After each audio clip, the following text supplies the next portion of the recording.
I've got bruised souls, cause I'm way gone, trying to find my way back home. Count my bones as in desert crumbs flow. Don't turn all of my stones. Rock bottom make a man and some pressure make a gemstone. Trying to put $1 to my name like Creflo. Not your boy, late to the game, it's in the blood flow. And I'm from the south, it's thick skin and tough bone. Big attitude through big lips with gusto. Trust no kings, that's why they tried to crush souls. But it's ITBO, when the dust blow, this old head be standing there.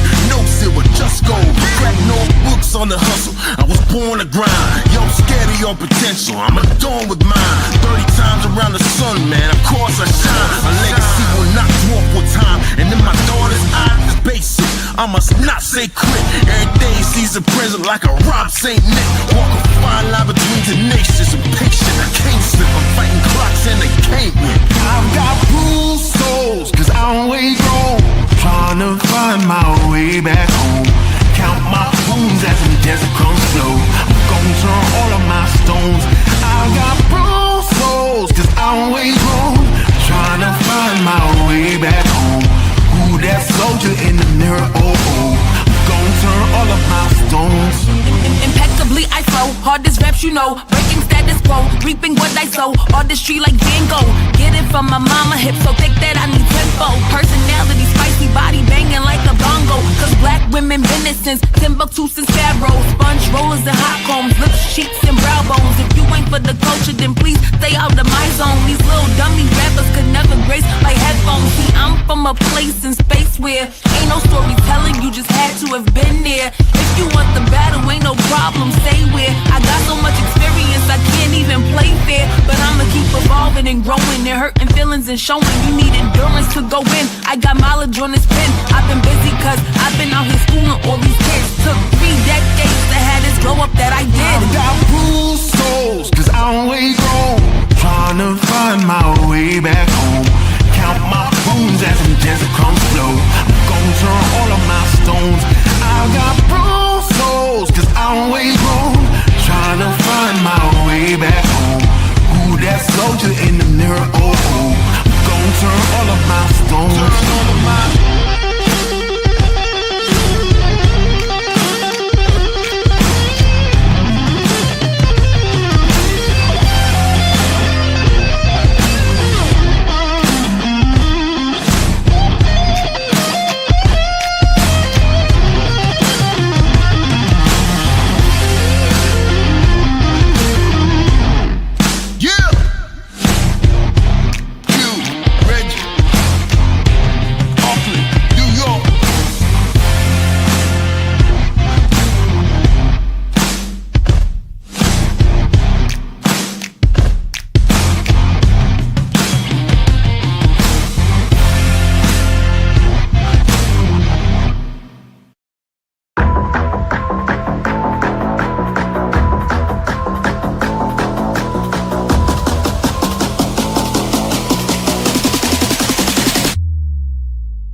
you guys were checking shoes last night to see if he was barefoot. Is that still the case? Is he barefoot? Because I know on Facebook somebody posted a picture of these could be his shoes, or is that so he is presumed to be barefoot at this point?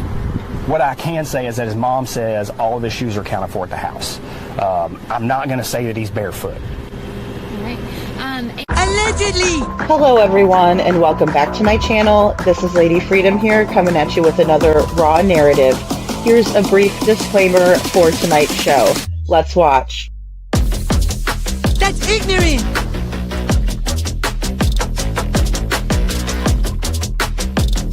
Allegedly, that's ignorant! Ignorant.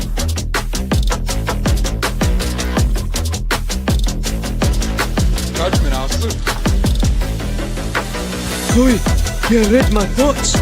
You've got the shinin. You mean shining? Shh, you wanna get sued? Judgment, Aslı. You just use that shin of yours to call me and I'll come a-running. But don't be reading my mind between 4 and 5. That's Willie's time. Hey, yo, boss. I love him when he does that.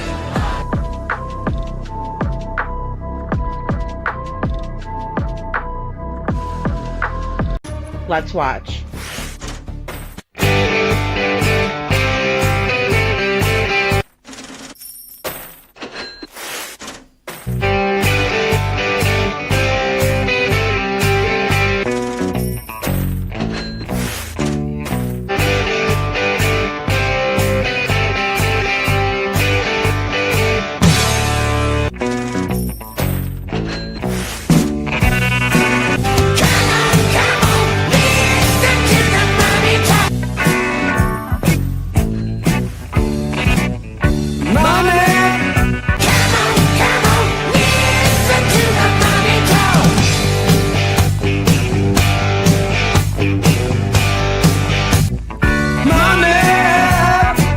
Don't get me back to good bullshit.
Hello everyone and welcome back to my channel. This is Lady Freedom here coming at you with another raw narrative. And it's so good to see all of you guys today. Thank you so much for being here and for taking this opportunity to deep dive into some of these schools that were being looked at for Sebastian Rogers. So I played a little clip the other night. I was going to go live yesterday and then I just got a bunch of information, was down a couple rabbit holes, and I decided to work on some videos. So I do have a couple of videos that I'm putting together and should be dropping after this live as I get them finished up. I also want to show you our search, but there were a couple of weird things that were found out right behind the church, which was weird. But also, you know, we have to figure waters kind of run down the river and, pull debris and items through there. So I'm working on editing that video too, because I want to show you kind of what it is, but I might have to like blur it out or something. Because it's pretty wretched and weird and just very eerie. You go from having a good feeling being by like a big mega church. It looks like really pretty and like a really good church. I've subbed up to that church over there too. But then you're finding like weird items right behind it. So, adult friendly more than child friendly items. So yeah, I have a lot to show you still for my trip. I've been catching up, but then I've also realized people have been sending me screenshots of just some really heinous, weird, awful things that people are saying. One in particular was from Body Movin', and I don't even know that crazy person, crazy cat lady. I don't know her. I don't care to know her, but she was saying in a chat that the Proudfoot should have been following me everywhere I went while I was there. That's terrible advice, by the way. Mr. and Mrs. Proudfoot, if you're listening, you have horrible friends who give you horrible advice. Get away from these people. For real. You want to complain and you want to be mad at me because I'm calling it out? Get away from these people. They're giving you terrible advice. That's not what you should be doing. You should be searching for your missing loved one. Maybe they should have followed me to the search. Body moving. Miss, there's nothing we can do about it. There's no evidence, no nothing. Forget about Sebastian. Piss off. And that's going to the FBI cyber stalking division, by the way, ma'am. So keep it up. Just keep giving me ammo. Hey, Groot, good to see you. Sorry about that, guys. I just had to, put that out there because there's been a lot of that. And a lot of people send me concerning screenshots all the time about that group and their extracurricular activities and their bad advice to the proud feet that can get them into more trouble than it's worth, really. John Emery, so good to see you. Thank you for being here. And Cinderella is here. Hey, Sandy, so good to see you. Sandy Chuchi, thank you so much for always putting in the disclaimers. I really appreciate that a whole lot. You guys are the best mods in the business. Nani McPoppins, good to see you. Good to see you. Yeah, it's still, it's Thursday here, unfortunately. And we also have Lisa King is here. Lisa King and Heather Marie. So Heather Marie, guys, needs prayers from us because there was a tree that fell on her cousin's home and his 9-year-old didn't make it. So that is so, so sad, Heather. And we are praying for and with you. I'm so sorry. It's such a tragic and unexpected event for that to happen. I have no words. But I will pray for your family, and I know everyone here will as well. Hey, Nancy Fleming, so good to see you. So good to see you guys. Thank you so much for being here. Thank you for being so kind and loving. And hey, Gina, good to see you. Thank you for being here. Guys, love trumps everything. You can absolutely kill someone with kindness. You know that? Anybody? No, I'm just kidding. You guys are amazing. So we're going to get into a lot of this today. Thank you, Groot. Thanks, Chuchi. Thank you guys so much. Nancy, that's so kind of you. You guys are just amazing. When I can't find the words, you guys have just the most amazing, sweet things to say. So thank you. Thank you very much. Hey, Adis, good to see you. Thanks for hitting the like button. Thank you. Hey, Kylie, good to see you. Just a couple rabbit holes, just a couple, not to mention the Roblox. Oh gosh, that one is a whole beast, right? That Roblox thing is a beast. I've been looking that up, especially because they have these characters, and then you have to start wondering if these characters are associated with something terrible, right? So mega churches is a mega cover up. I know. I mean, it's got to be, right? Like, I mean, that's what I'm trying to wrap my mind around. I never thought, I'll tell you, I thought maybe one of us would have got out of line or something like that, because of the passion, because of, we're amped up or whatever. But it amazes me that the higher ups in the area, they just act very out of character, or very out of what you would think uh, the professionals would act like, so it's actually mind boggling. um yeah, it's crazy.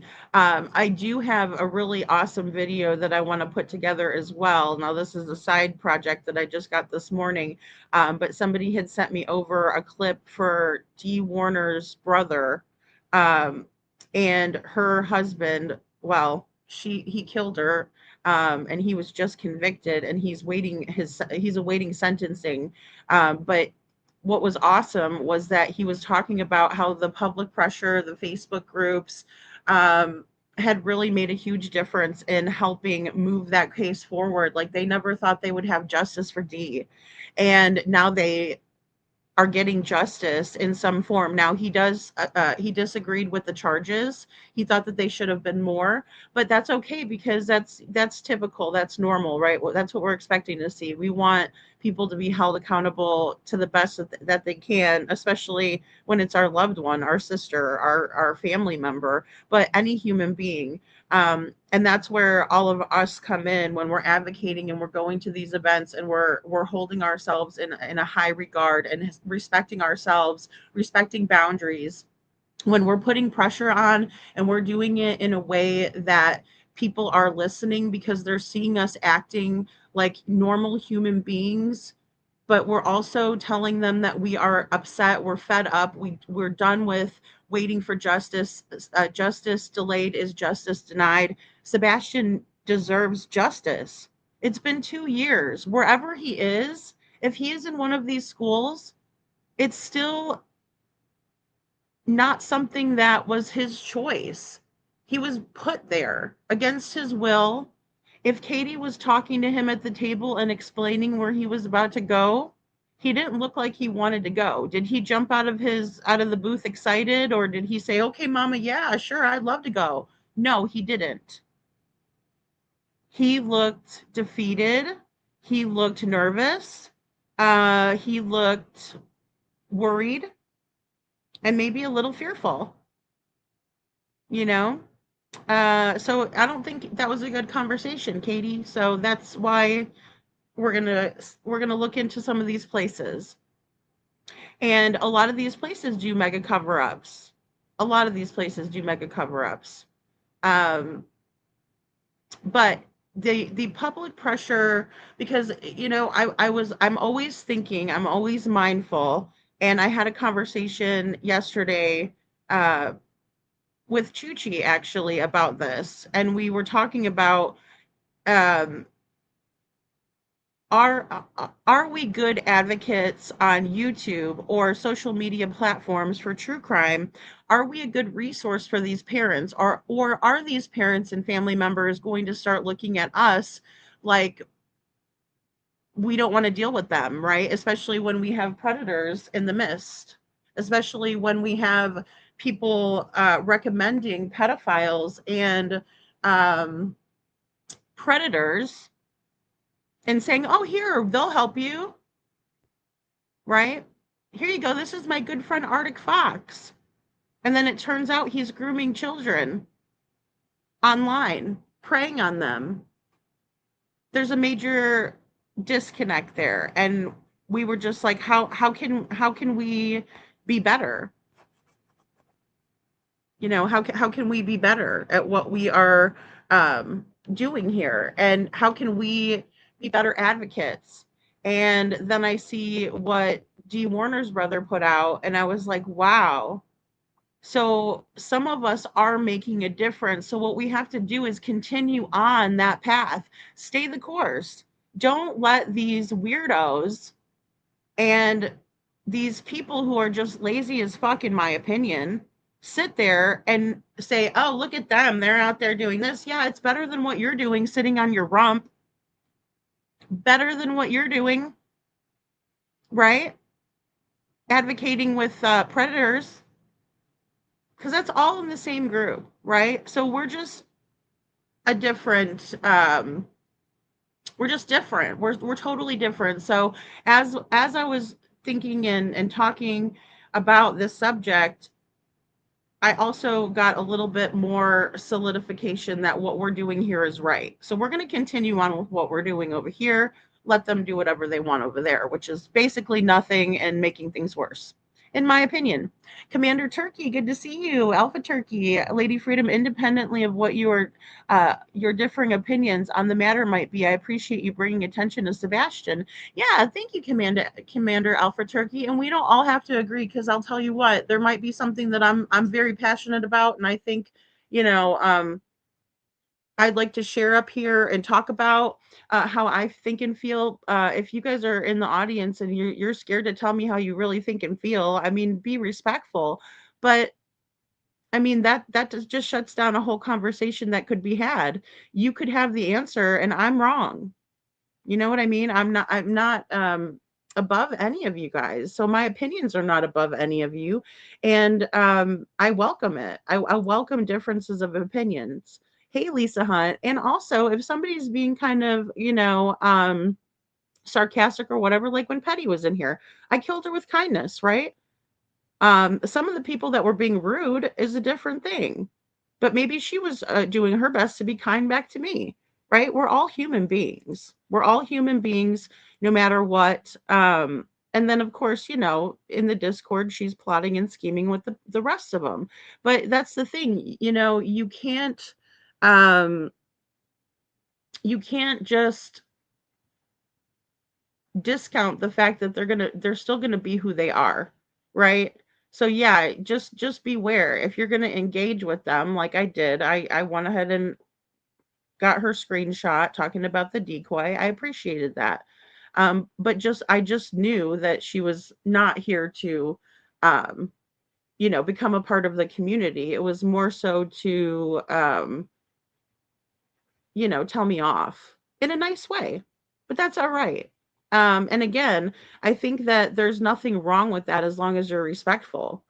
That shows me that you actually have a brain in your head that you're using, right? The ones that don't use their brain, they come in here, you're stupid, you're a liar. Those are the ones that I'm like, bye, troll, right? And then we play Dr. Phil.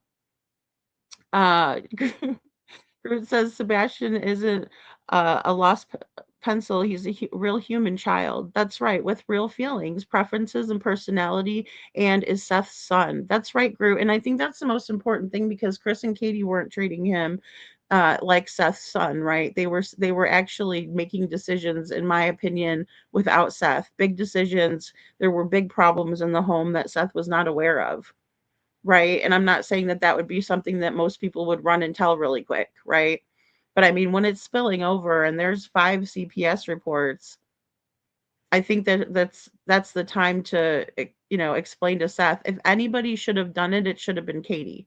She should have went to Seth and been like, "Look, you know, Chris and I are not doing well. There's a lot of things going on right now, and this is an unsafe environment for Sebastian." Right? And I would expect Seth to do the same thing if he had a tumultuous relationship, but Seth is a single father. So there's the end of that discussion, because we're not going to play out hypotheticals like that. Seth is a single father. He was working, and then he'd wait for the weekends to spend with his son, and they would do things that they enjoyed to do. They like to play Magic the Gathering. They like to play Dungeons and Dragons. They like to play video games. They like to sit in 2 recliners together next to each other and hang out. Sebastian had a friend over at Seth's house, I know for a fact. So, yeah. Sebastian had a whole life at Seth's house. Friends. Katie over there, he wants friends. I heard that last night too. I was going over that. So, And that's right. Sebastian won't be forgotten and left behind. And I know that because there's so many people that care, so many people that watch the videos about Sebastian, so many people who want to do the deep dives with me.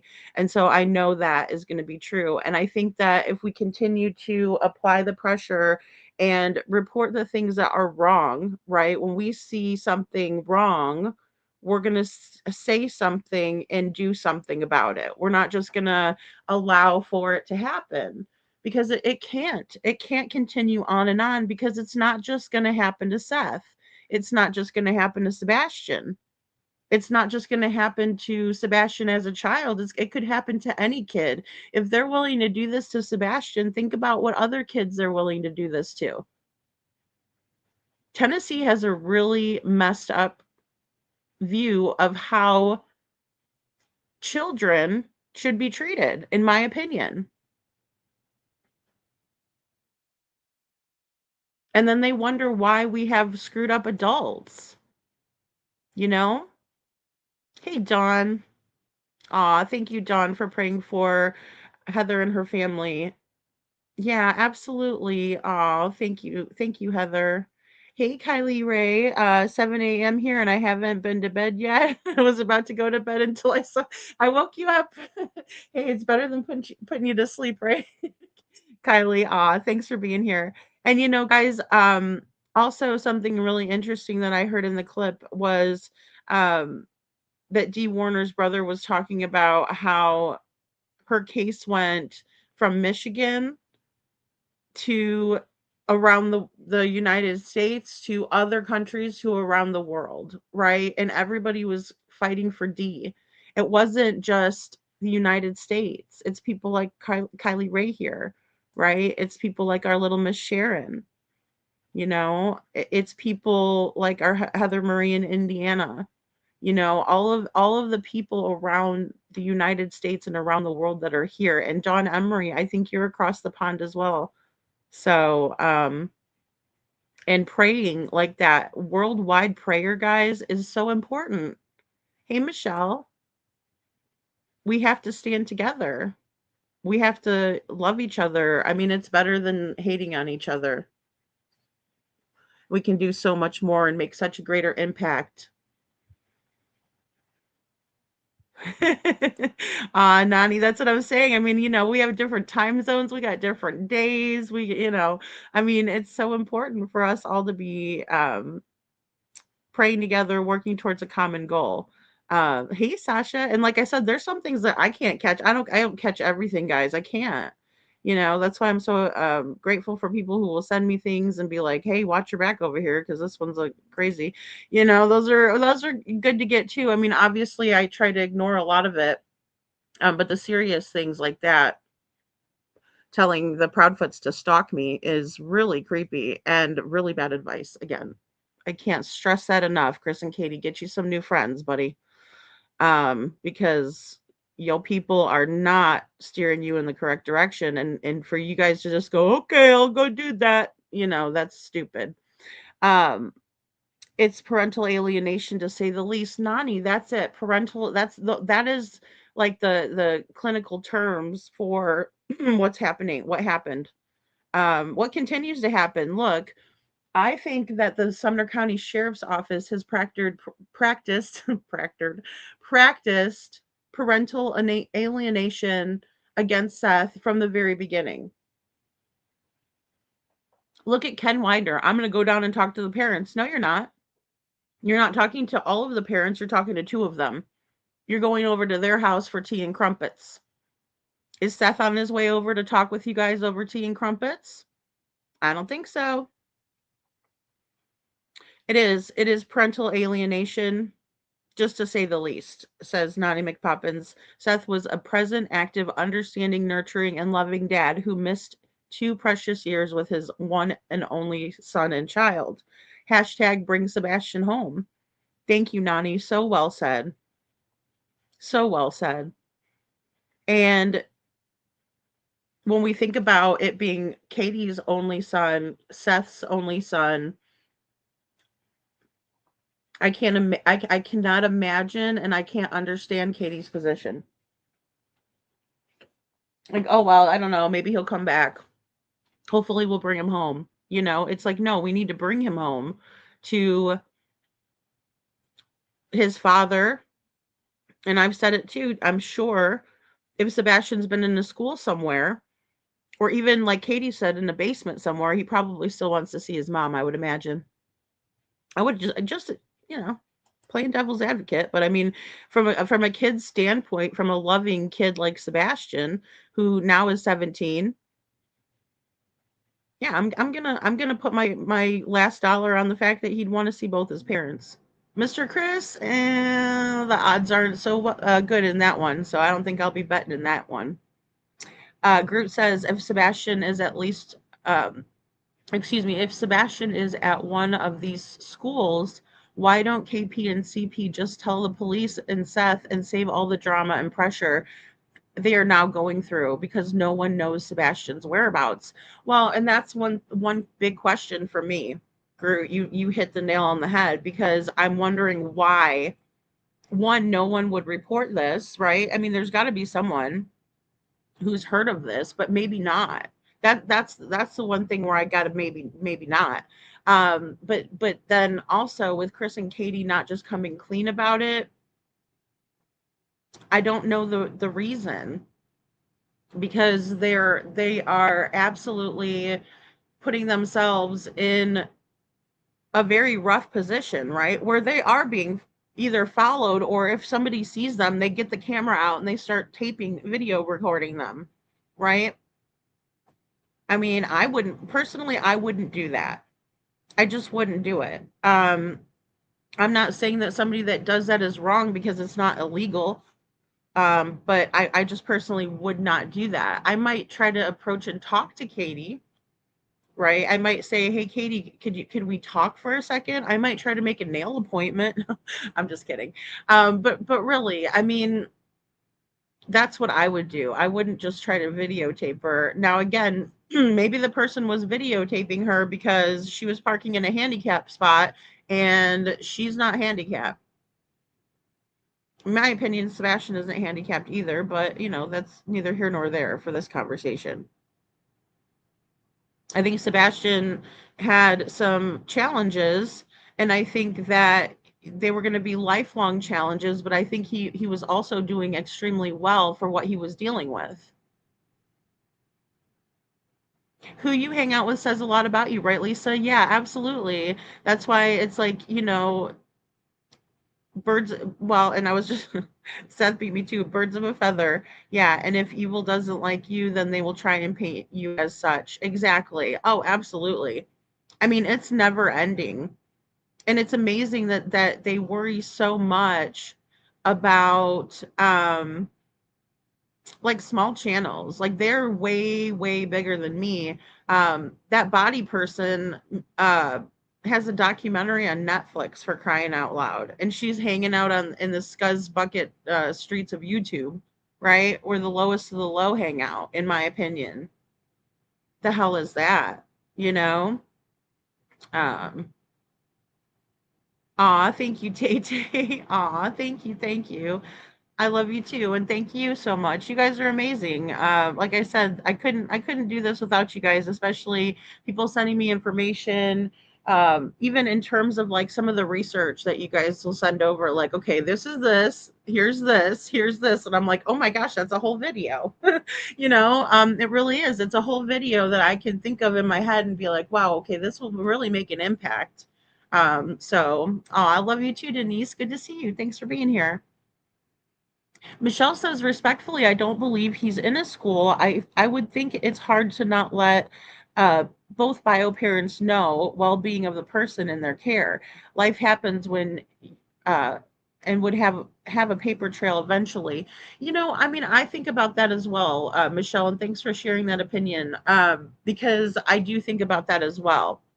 So they were keeping Seth out of the CPS stuff. And, I forget what movie's from, but it's like only in America, I mean, like, it's like only in Tennessee. This is the only place that I would think that CPS would go to this level, because we all know that we've talked about CPS here and some of the rotten situations that they've put children in. One being Harmony Montgomery with her, visibly he has a teardrop tattoo, and they're like, here you go, here's this beautiful little, ray of sunshine, this little cute little girl, here you go. And he ends up beating her to death, you know so um it's easy for me to say that I think that CPS doesn't make proper decisions. They just don't.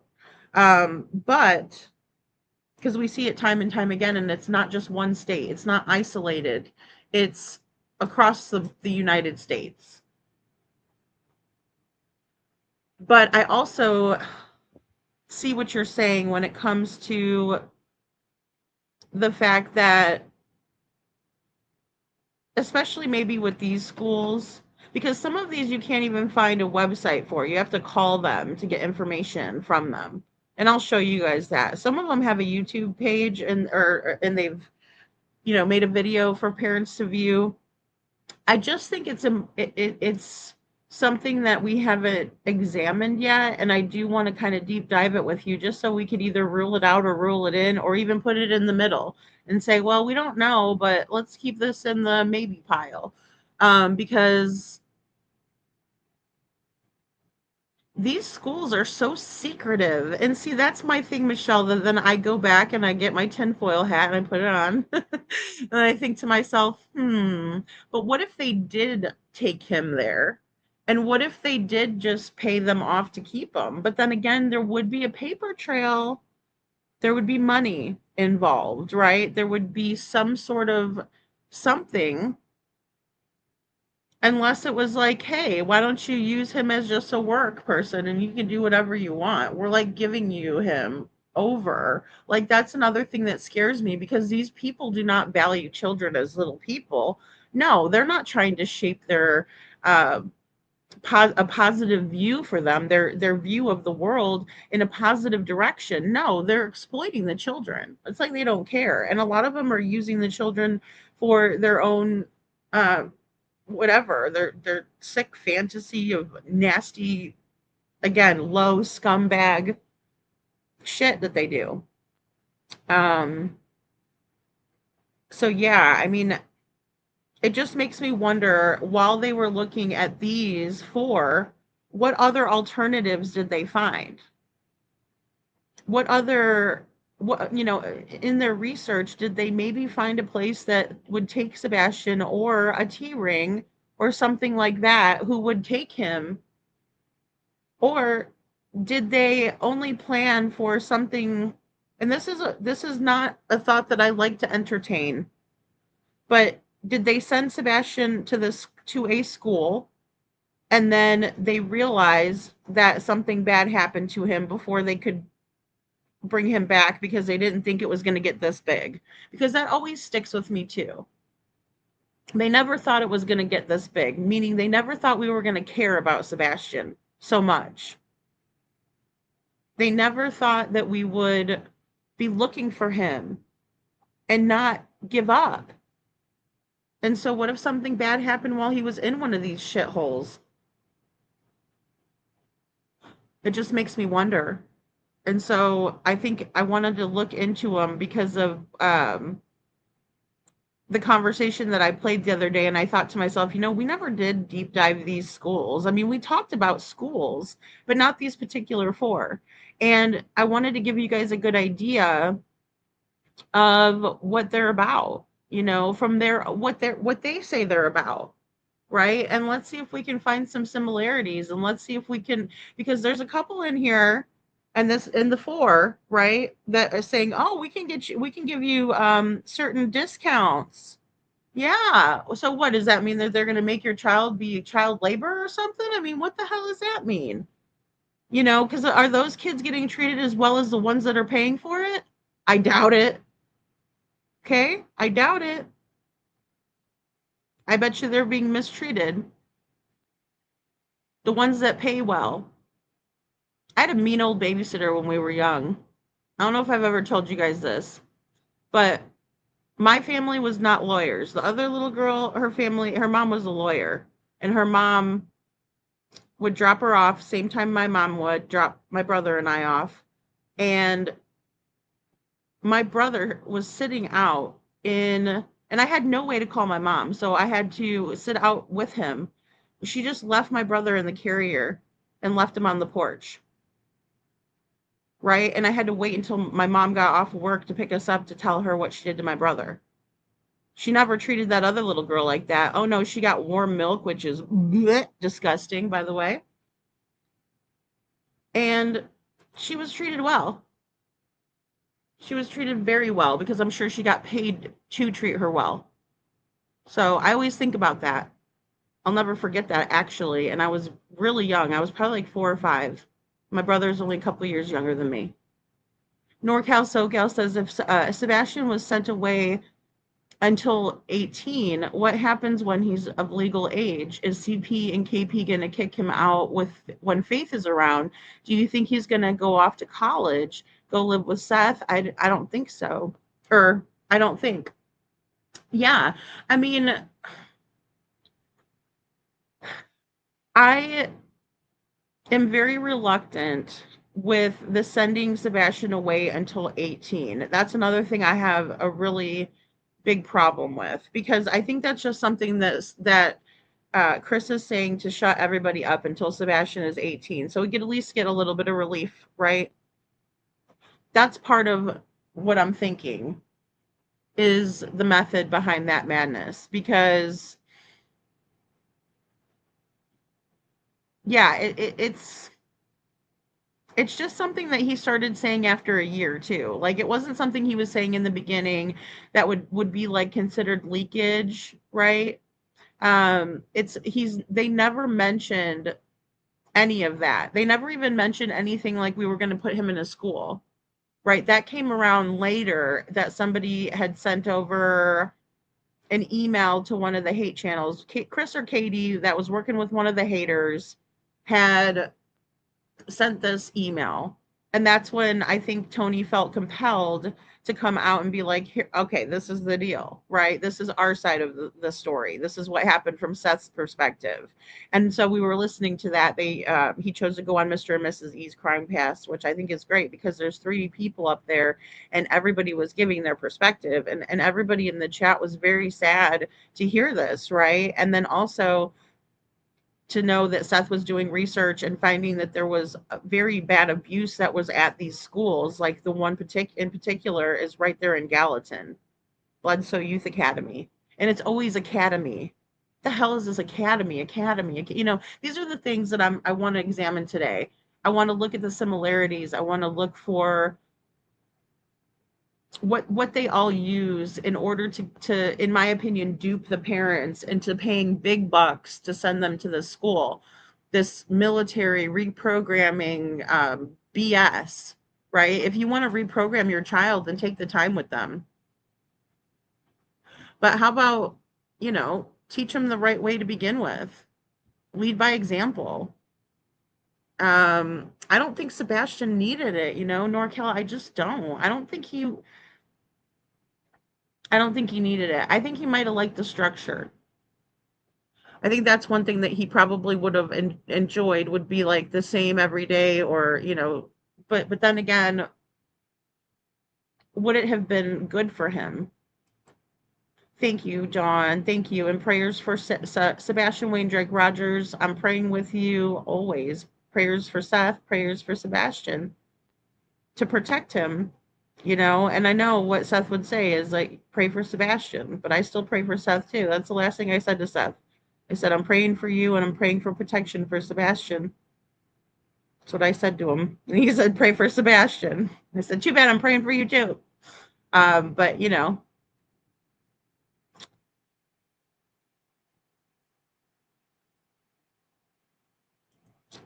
sorry, guys, I'm just getting caught up in the chat, realizing I'm behind. We are stuck like glue to this case. That's right, Lisa. We want to know where Sebastian is. We want him home. Giving up is not an option. That's right. And we can't give up. And right now is the time to keep pressing, right? There's times to back down a little bit or relief, give a little bit of relief. But right now is the time for pressure. Right now is the time we can make a diamond, or we can find our diamond, which would be Sebastian. We're looking for him. We've been looking for him. We've been praying for him. We've been praying for answers, praying for God to help us, lead us there. Where could Sebastian be? We were asking the officer who was being rude, give us a grid so we can search. Tell us where you haven't searched or where you could use us. Hey, Bo. Thank you, Dawn Emery. That's so sweet of you. Thank you, guys. I know Easter is coming up. Hey, Kiki, good to see you. Good to see you. I saw that you were live and I watched a little bit while I was getting this live together too. So I'll have to go watch the replay. Oh gosh, Jen has chickens and I just think they're so cute. So cute. And she gave us some eggs, just so sweet. If they sent Sebastian away somewhere, I would believe Mexico is more likely to pay cheap. Yeah, it's cheaper. Right, absolutely. Someone to care for him sight unseen at that one of these behavioral schools follow the money. Yeah, yeah, it would be obvious. Well, and I think about Mexico too, and then also there's places like this in like Costa Rica. They open these schools, right? They open them, and it's like it's a chain of them. It's a whole chain of schools. Like if we look at, I think it was New Hope Christian, is it?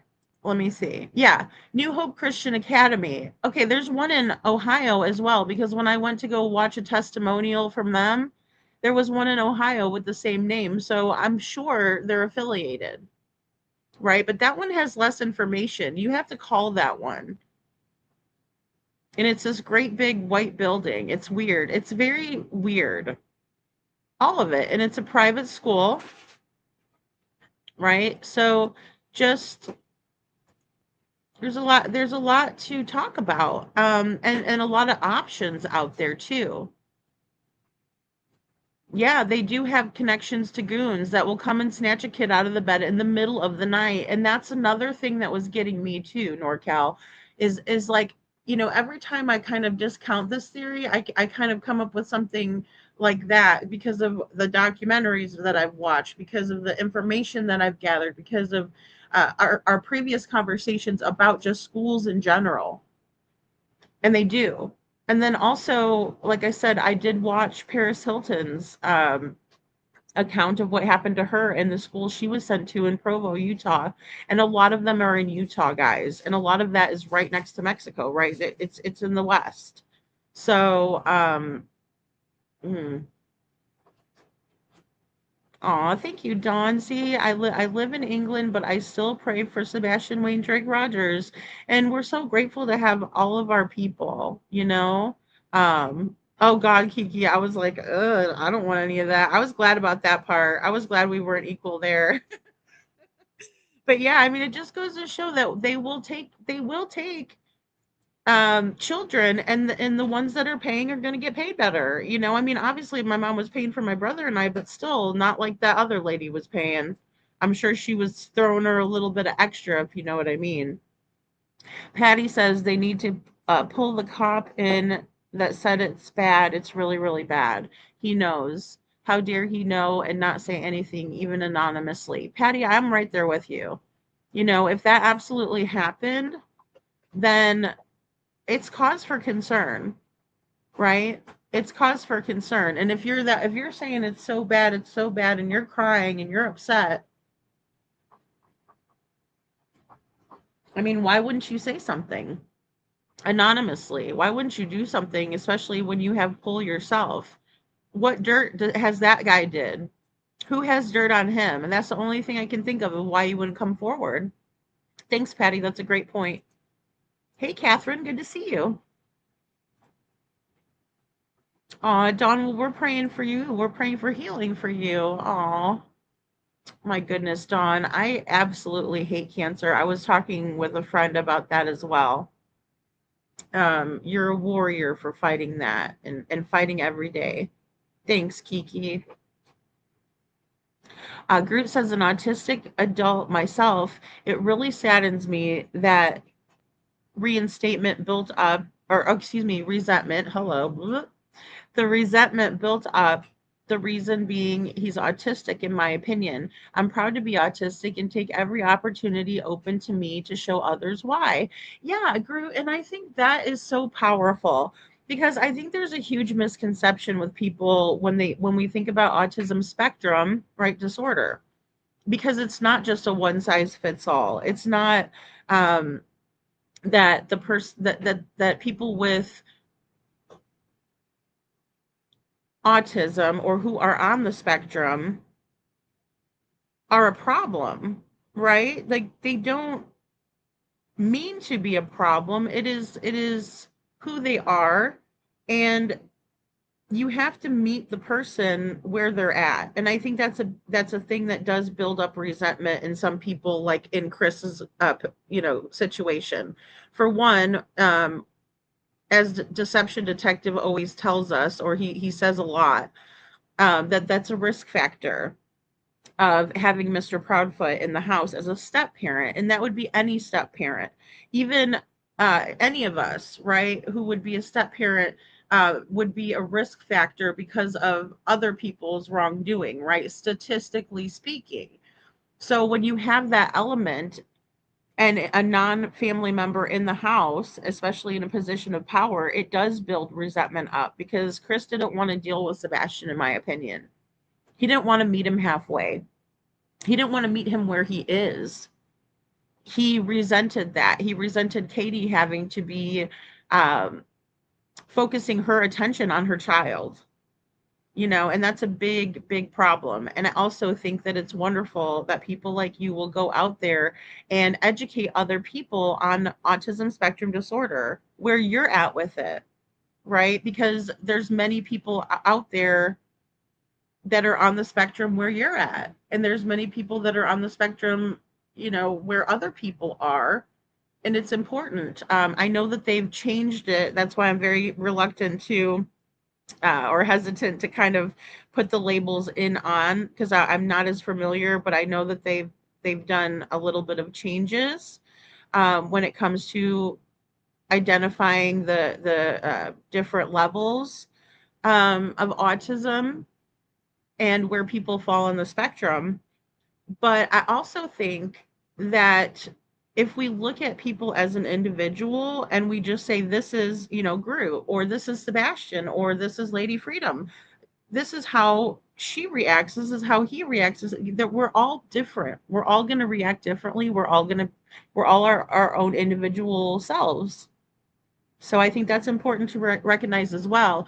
And as well as people just understanding that labels aren't the end all be all to who we are. So, hey, Jilly, good to see you. Hey, girl. Aw, so good to see you, Jilly. No, you haven't missed much. I'm just rambling away. I'm just going over chat. I'm just way behind in chat. That's all. Aw, thank you, Chi. I could see Sebastian in a boarding school if their local public schools weren't able to provide higher learning that an autistic child might need to be their best selves. If y'all get that, what I'm saying. Yeah, I do. I do get it. I myself do. Yeah, because I think that Chris and Katie were wanting to also maybe reprogram Sebastian and see if they took him out of the environment that he was in, if they could. I mean, these another thing too, and I can't fault them for this, but because a lot of parents, good parents, fall for it, right? Where the school says, we're going to change your child, we're going to transform your child, we're going to make them better, and they're going to be better than what they were. And if we don't, if they're not helped right now, then they could go to jail, they could be in trouble, they could do all these things, they could get into substances and all of these things that like scare parents, right? Like, that's scary. None of us want our kids to be involved in that. We want our kids to have the best life. We want our kids to have better than we had. We want our kids to do well for themselves. So I can see where there would be a lure, or where a parent who is at their wit's end might look at some of these options. So, um, but I don't think that Sebastian was doing horribly in his school environment. So that's why I think it was more in his home environment. I really do. So, yeah, I mean, just took her out of her bed, Denise. Just could you imagine lying in your bed and all of a sudden somebody just comes in and like snatches you out? You know, no. I mean, I wouldn't want to do that to anyone. That would put a huge fear in my child that I would never want to. I mean, no, pulling her down the hallway and she's screaming, she's upset. No way. I couldn't stomach it, let alone stand to do something like that. And especially, I get it when you have a troubled teen that's entitled, especially, I'm just saying, no offense against Paris, but when she was younger and things like that, um, I get it. And again, her parents were not wanting her to get caught up in that Hollywood life, right? I'm sure they were thinking of, people like River Phoenix, and, just the heavy drug use and things like that, and those um party kids and things like that. They probably didn't want her involved in that, and she was getting really deep into it. So, I understand it from both perspectives, but to just take somebody out of their bed and scare the living crap out of them, I just don't know that that's a great tactic, because again, you're not staying in the right as a parent. You're actually giving your child a reason to be like, wow, my parents are horrible, right? But if you're staying in the right, and maybe do an intervention, or just drive them in the car and let them know, like, this is where you're going to go. But to have them snatched up, ah. And then also, guys, I play Dr. Phil for the trolls just because it's funny in the way that he puts it. And he's spot on with it. But Dr. Phil is known to send kids to these ranches, right? I mean, we all know about that meet me out back girl, or whatever, catch me outside, whatever whatever that little girl with the mouth on her is doing. Naughty little girl, and just unruly, talk shit, a lot to handle. But he sent her to one of those ranches. She's not the only one, she's just an example of it, where she was hurt there. So what does that help? You take an already troubled teenager, and then you put them in a position where they're abused, and the parents sent them there. So that's going to put a bigger wedge, if at the very least, it's going to put a huge wedge between the parents and the child. And that's not what this is designed to do. Like I said, a lot of these parents do care about their children, and they want help. That's why the mother of the catch me outside girl sent her to that school, sent her to Dr. Phil, and then followed Dr. Phil's plan of the school, is because she wanted help. She wanted her daughter to not be on the streets, not be mouthing people, not be disrespectful. I mean, this girl was the type of girl, I mean, she was real ghetto fabulous, and she's like out there, like, don't look at me the wrong way, and all of that nonsense, right? Immature, no doubt. But that's why her mom was trying to get help for her. So they're taking advantage of not only the parents but the children, which should never be all right. So Patty Lee says, this, in my opinion, was all planned. Can you imagine the rage CP was in with CPS reports? Oh boy. He and Mommy Dearest had time to plan it all. This is a thought process that I've gone through many, many times, right? Especially when we know that there was the CPS reports, right? There's a fifth one that's still open. I want to put that into perspective for everyone because I think that there was so much information given during this live by Tony that a lot of us kind of mulled over that and didn't focus in on it as much. And I'd really like to focus in on this because forget all the bull crap, forget all the other nonsense around these elements that we're seeing here are very, very important to continue to re-examine. And I'm talking about the year of 5 CPS reports. I'm talking about the January 29th courts who were going to be opening the CPS files to look at them. January 29th, 2024. I mean, that's a month before Sebastian went missing, right? Give or take. That needs to be looked at and that needs to be focused on, in my opinion. Forget all the other shit. This is the real deal right here, because this is what the domino effect that Heather was talking about, the snowball effect that I talk about, because I think this was gaining momentum and snow, and it's like all of a sudden this huge big ball, right? And I can't imagine the rage, right? Because Chris has showed us this rage in public. Turn that off. In public, he acts like this. He doesn't just do it behind closed doors. So could you imagine what he does do behind closed doors? If he's like this and he shows his whole ass to all of us? He doesn't care. He does not care. Yeah, I agree with that as well. Sasha says everyone that was with Sebastian in the past week, he was there at the home. The weekend, in my opinion, that weekend is very important as well. Very important.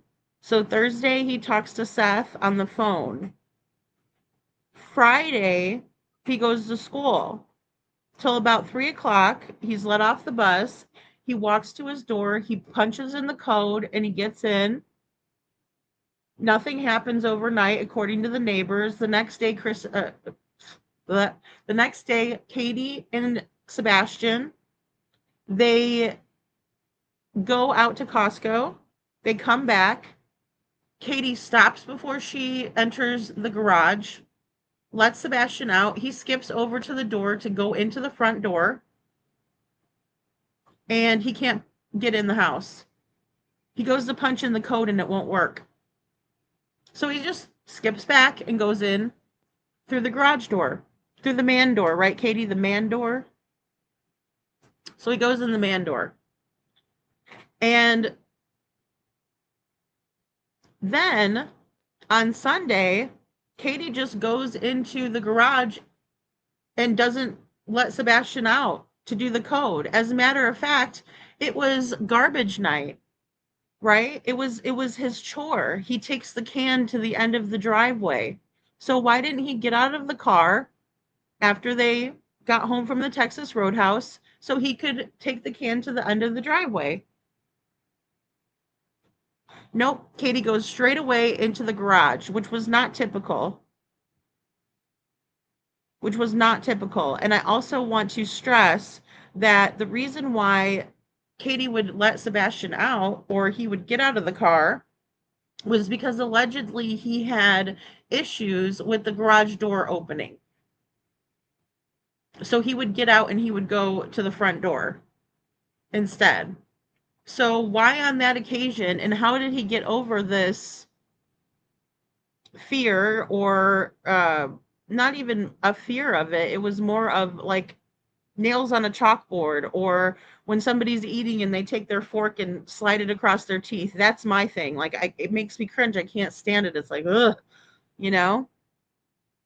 So maybe I have a sensory issue with that. I don't know, but you don't just like get over your sensory issue overnight. You don't. So why did she go directly straight away into the garage? Unlike her, she's acting unlike herself. Sebastian's acting unlike himself. Red flag, red flag, red flag all day. So,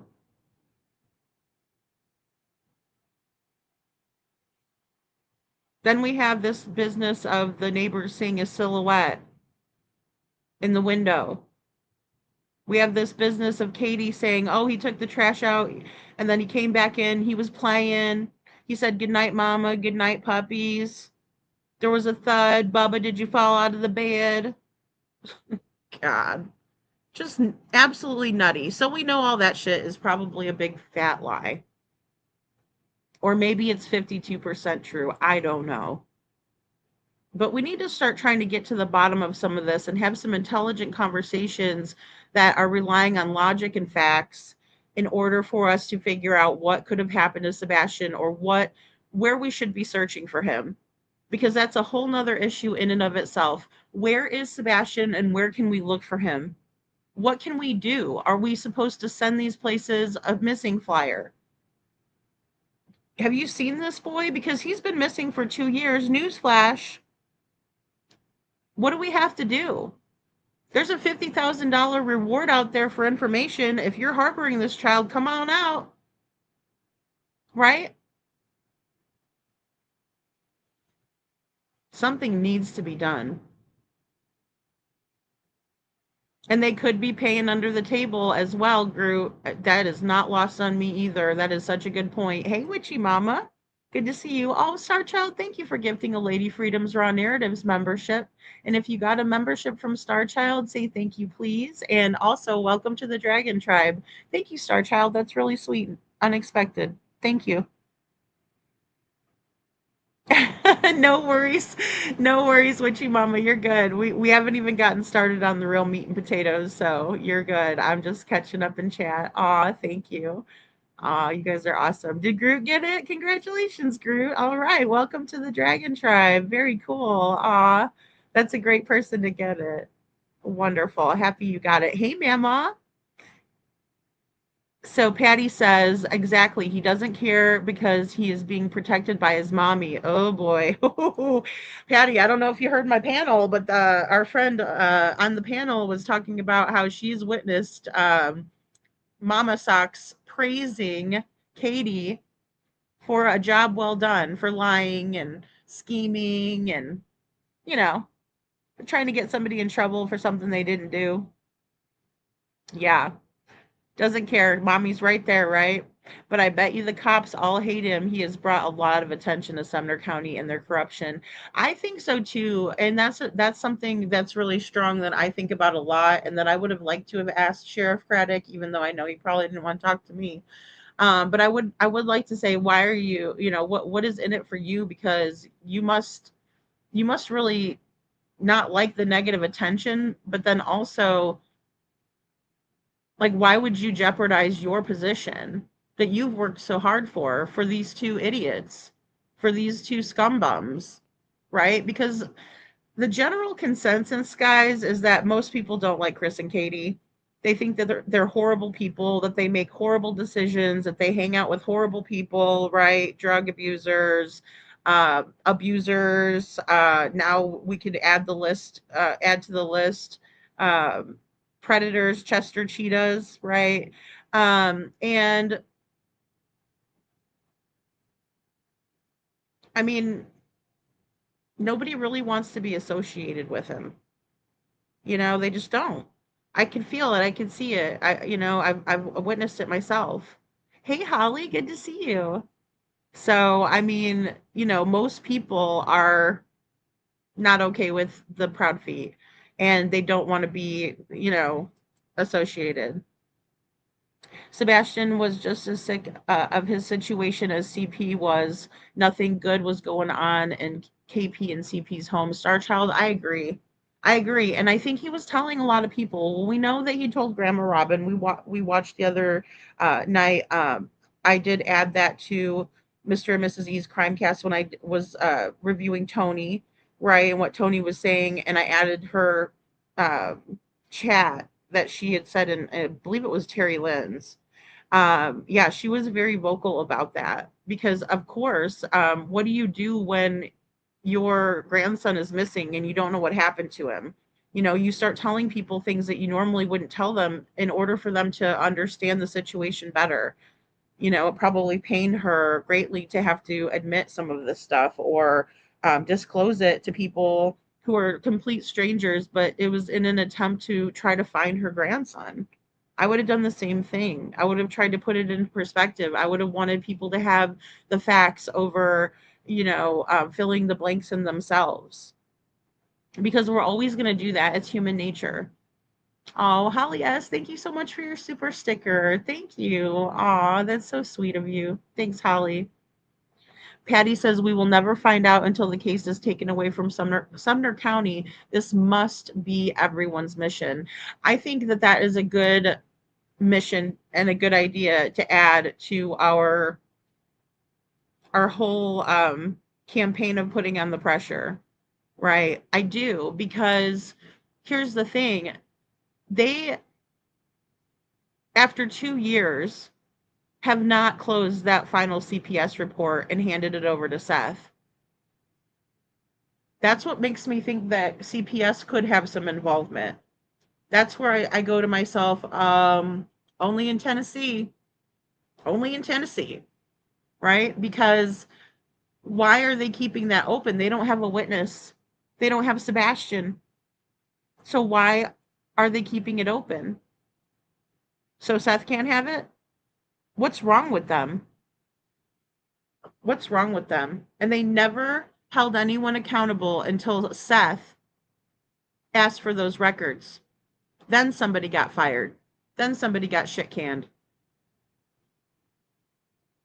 If he would have never done that, if he never would have tried to get those records so he could find out what happened to his son and what was going on with CPS, we never would have known. He never would have known. And that's what the the Proud Feet wanted, the Foot Clan. Keep it hush. We don't want everybody to know that there were CPS reports. Chris didn't even want people to know that there was one, let alone 5. But for the state to be involved in that, wow, that's a whole new level. It really shows how dark CPS and the connection and really even law enforcement is. Hey, Blessings, good to see you. Thanks for being here. Hey. My PTSD, good to see you too, hon. Was any of the closed cases founded? Because that means they believe the issue happened, but sadly, it doesn't often lead to much for people with money. But it would help us know more about the intent, in my opinion. Yeah, I don't know if any of the 4 were founded or unfounded, but I would think that they would have had to put something, some plan of action in and then maybe closed it, right? Maybe they were complying, but then they closed it and then something else happened. Well, they were complying in their eyes. See, CPS only knows what, they're being told or what they can investigate. So I think that's important to remember that too and to consider it. Thank you for that. That's what I mean, guys. I want all your opinions. I'm asking for your help on this because there's a lot to unpack and there's a lot to understand. And some people have had personal experiences or they've worked for their social workers, right? So they have a deeper understanding of the red tape, the bureaucracy. Holly said, that's what I don't understand exactly. Why are they protecting these nobodies? At the least, the Murdochs, yeah, they had something to offer those who protected them. Exactly. And also, they had the higher standing, right? The higher social status. Um, I know that a lot of that comes from Cruella and her husband. So, but I think it only stretches so far. The Murdochs were a whole dynasty, right? But then we do have the Duck dynasty in Sebastian Rogers' case. And that's where we have, a mayor who is more worried about putting up Civil War hero statues than worrying about putting the money into finding the one missing child they have in Sumner County, or fixing any of the issues they have. They could absolutely be funding better conditions for children who are taken from their homes. But instead, they want to put some rotten memorabilia up, in my opinion. Put a plaque up and be done with it. Oh, we got to get Lieutenant Sumner from 1980s, whatever, whoever. I don't even know. But I was sent that yesterday too. So, hey, wait, what? Good to see you. Welcome in, guys. So, I want to get into this, and I know I'm a little bit behind still. So, but I really want to get into our video. So, I'm going to play this. And now, this is what we played last time we were together, right? But I do want you guys to listen, kind of, because it's going to put things into perspective about these schools. And this is Tony Mathis on Mr. and Mrs. E's Crimecast. Now, guys, if you feel so inclined, I think I still have it. I'm going to have to. Oh, no, I must have accidentally closed that window. Dang it. All right. Okay, so I'm going to grab the meal train for Mr. and Mrs. E and their family, because their son Cole is very ill with cancer, and he is in the fight of his life right now as we speak. And every bit of time that they can be together, I want them to be together, and I want to take some of the load off of that. So I want to share this. Justin started a meal train for them, and so I want to share it.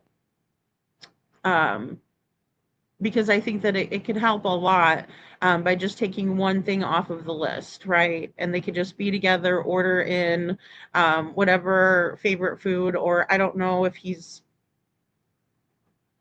even able to eat stuff or how that is. Because I know when you're real sick and you're, doing treatment, chemo, and things like that, it's hard to have an appetite. So, but maybe just something special that he would like ordered in. It just helps tremendously, guys, and always the prayers are appreciated. So I want to go ahead and play this. Now, this is a quote also. John Mark Green says, "You are not the darkness you endured. You are the light that refused to surrender." And in my opinion, that's Sebastian. So here we go. The infamous email that people are talking about was simply a forwarded email. I have a copy of it, and I will send it to you guys off the air. Oh, that'd be great. Thank you. He reached out to a lady that was a behavioral specialist, and she recommended 4 different centers.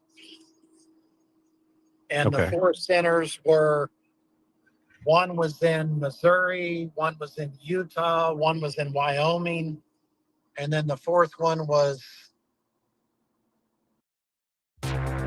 Eve to me is basically freedom. It's a giant open universe where you can do what... was in another state. I can't remember what state it was in. Okay. So when Seth got that email, the email described in great detail each facility, what they treated, what they specialized in, a little bit about the facility, and it was basically a synopsis of all 4 facilities. So Seth, on December 1st, simply forwarded that email to Chris and Katie. Again, I have a copy of the forwarding email. So they did some research, figured out that those facilities were between $5,000 and $10,000 a month. They decided it wasn't in the cards for the blended family together to be able to pay for that. So that's when they went back to, well, when this school year is over, he's coming to live with you, which would have been in May, which of course Seth said, fantastic. Right. Okay. I'm going to go back to Clarksville and I'm going to find out if he is ready to be approved for that online school. Well, in a matter of a week, Seth found out that Sebastian's name had come up, which would have been the second week of December, and that Sebastian had been approved for the online school. Basically, his turn in line had come up. So everything was, was situated there. They quit talking about the behavioral centers or what have you, and just accepted the fact that in May he was going to live with his dad, and it would be his dad that would be dealing with him and any issues he may or may not have. So fast forward to the end of January of 24, there was another DCS report that was filed. We do not have the details of that report because that report was ongoing when Sebastian went missing. So even Seth has never read this one. Correct. And Tony, there's a few questions in chat about this. And if I remember correctly, Seth had to go to an attorney to get these reports in the first place, correct? The report, yes, all of the reports that I mentioned previously that were not currently open, he had to go to an attorney to get those reports. Can I just clarify? So that one that happened in January that Seth has not been able to read, is that is the 5th CPS report that we know of? Correct. Okay. Wow. That's insane. Now, I'm a math guy, but I don't think you have to be a mathematician for this to add up. And I'm certainly not going to come on your show and start getting into accusing anybody, but no. Get to the point where there's enough DCS reports and it's been made very clear that they don't want to deal with this child. And on February 25th, early February 26th, the boy goes missing.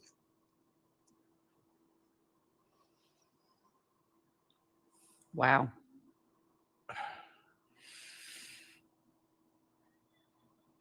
That's incredible.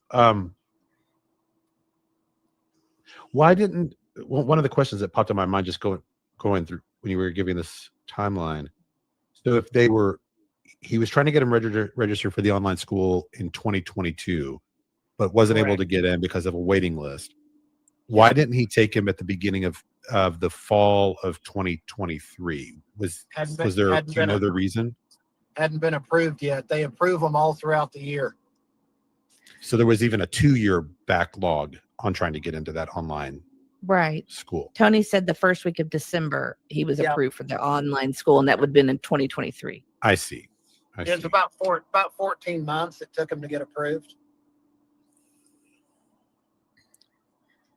And just to be clear for people in chat, Tony said that the last report that Seth could not get because it's an ongoing report has not been closed.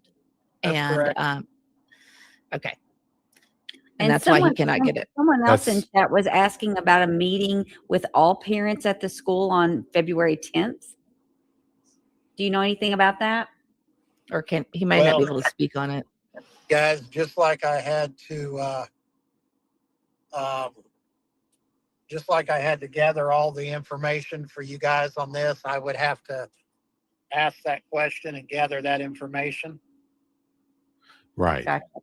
No, this is kind of shocking. Yeah, I don't even know what to say. So I'm going to, just in the spirit of your audience knowing that that all of this that all of this is fact-based, and I've verified all of it, looked at the emails. The first of those 4 places, and you guys can write this down, first of the 4 recommendations was a place called Masters Ranch Academy. That's the Missouri one. Okay, hold on. Masters Ranch. Okay. New Hope Christian Academy was in Texas. Okay, guys, so we looked a little bit at Masters Ranch Academy, and I'm going to take this opportunity to grab that really quick. So just bear with me. I did also add Brandy Vaughn's meal train. I know that was supposed to be for her medical journey, but guys, she's been in court. And so is Tyler. So I think when I saw that as well, I went back to my meal train account thing there, and hers popped up as well. And so I did want to add that as well, if you feel so inclined to help out Brandy and the family, because again, it's just one less thing they have to worry about. You know, my heart goes out to them. I've been following the case, and I do want to do kind of a recap when it's over with, just because I know I won't have any time, but I do want to do that here as well, because Monkey's story deserves to be told, and so does Brandy's, so does Tyler's. Gosh, my heart just goes out to them. All right, so we have first Masters Ranch Academy. And like I said, we went over this, but this is what pops up, right? So I put into being Masters Ranch Academy, Missouri. Right, here we go. And Masters Ranch Academy, there's contact numbers. Okay, academics, ranch life for troubled boys near Missouri. Masters Ranch Therapeutic helps, right? There's some reviews. There's an About Us page, right? And so troubled boy warning signs is what I want to go to first. So if I go to that, I'll have to pull it up because it had opened another window.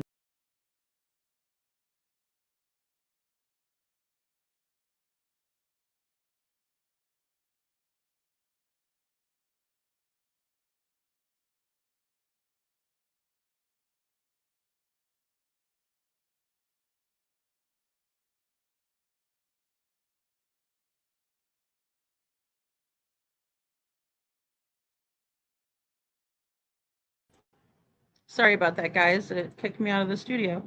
Just kicked me right out. All right, here we go. All right, so we have common signs. So this is what kind of the parent would see, right? And I want to go over and deep dive what the parents would see if they go to these sites. And the first thing that pops in is going to be what we clicked on here, warning signs in a troubled boy. Warning signs of a troubled boy. 18 years of helping youth find Christian purpose. Located in Myrtle, Missouri. The common signs something is wrong with your teen. Should you consider a Christian therapeutic boarding school like Masters Ranch Christian Academy for your boy? Answer these questions, right? So it gives a brief questionnaire on what parents could be going through or what to look for, which seems pretty innocent, but I'm not so sure. So we have, does your boy suddenly struggle with basic family rules? Okay. Oh boy, here we go. Here we go. Because Lady Freedom's got something to say right off the bat. You know this. All right. Yeah. So if your child is suddenly struggling with rules that you have had in place for the longest, wouldn't you look at maybe some factors surrounding that? What is this sudden change? Wouldn't you have a conversation with your child and ask them what could be going on? Now, I know that's not just that simple, especially with a teenager. A lot of times they don't want to tell you things, right? They're like, I don't want to talk about it. Leave me alone. You know, just a whole bunch of different things that could come up in that conversation. So but you do find other ways to approach the situation, right? When that happens, because there's not just, oh, all of a sudden they're doing this. No, it's not all of a sudden they're doing this for no reason. There's a reason, in my opinion, behind a shift in behavior like this, where the rules are simple, right? And the rules are known and have been known, but all of a sudden they just struggle with these basic family rules. Yeah, I'm not buying that as a number one, but let's go on. Has your boy been expelled from school, been truant, or had a significant drop in grades during the past year? Now, this is another huge warning sign for something that a child is going through or struggling with, right? But if it's all of a sudden, aren't you so inclined to identify why? Right? Because obviously you've been to the school if they've been expelled or if there was a suspension, which typically happens before, right? If it's minor, if it's a major issue, then they're, automatically expelled, right? There's no coming back from an expulsion. So obviously there's been contact with the school. If they're truant, that says a lot about a parent, right? Unless they're cutting class, you're assuming they're going to school, but they're cutting class or they're leaving early or, they take the bus, but then they run off, something like that. I'm not saying that these situations never happen, and I'm not saying it's always the parent's fault, but I mean, if the child has been truant, then that means they're not showing up to school or they're leaving school or had a significant drop in grades, and their grades because you're given progress reports and grade cards quarterly, right? So all of these things are not an all of a sudden thing that happens.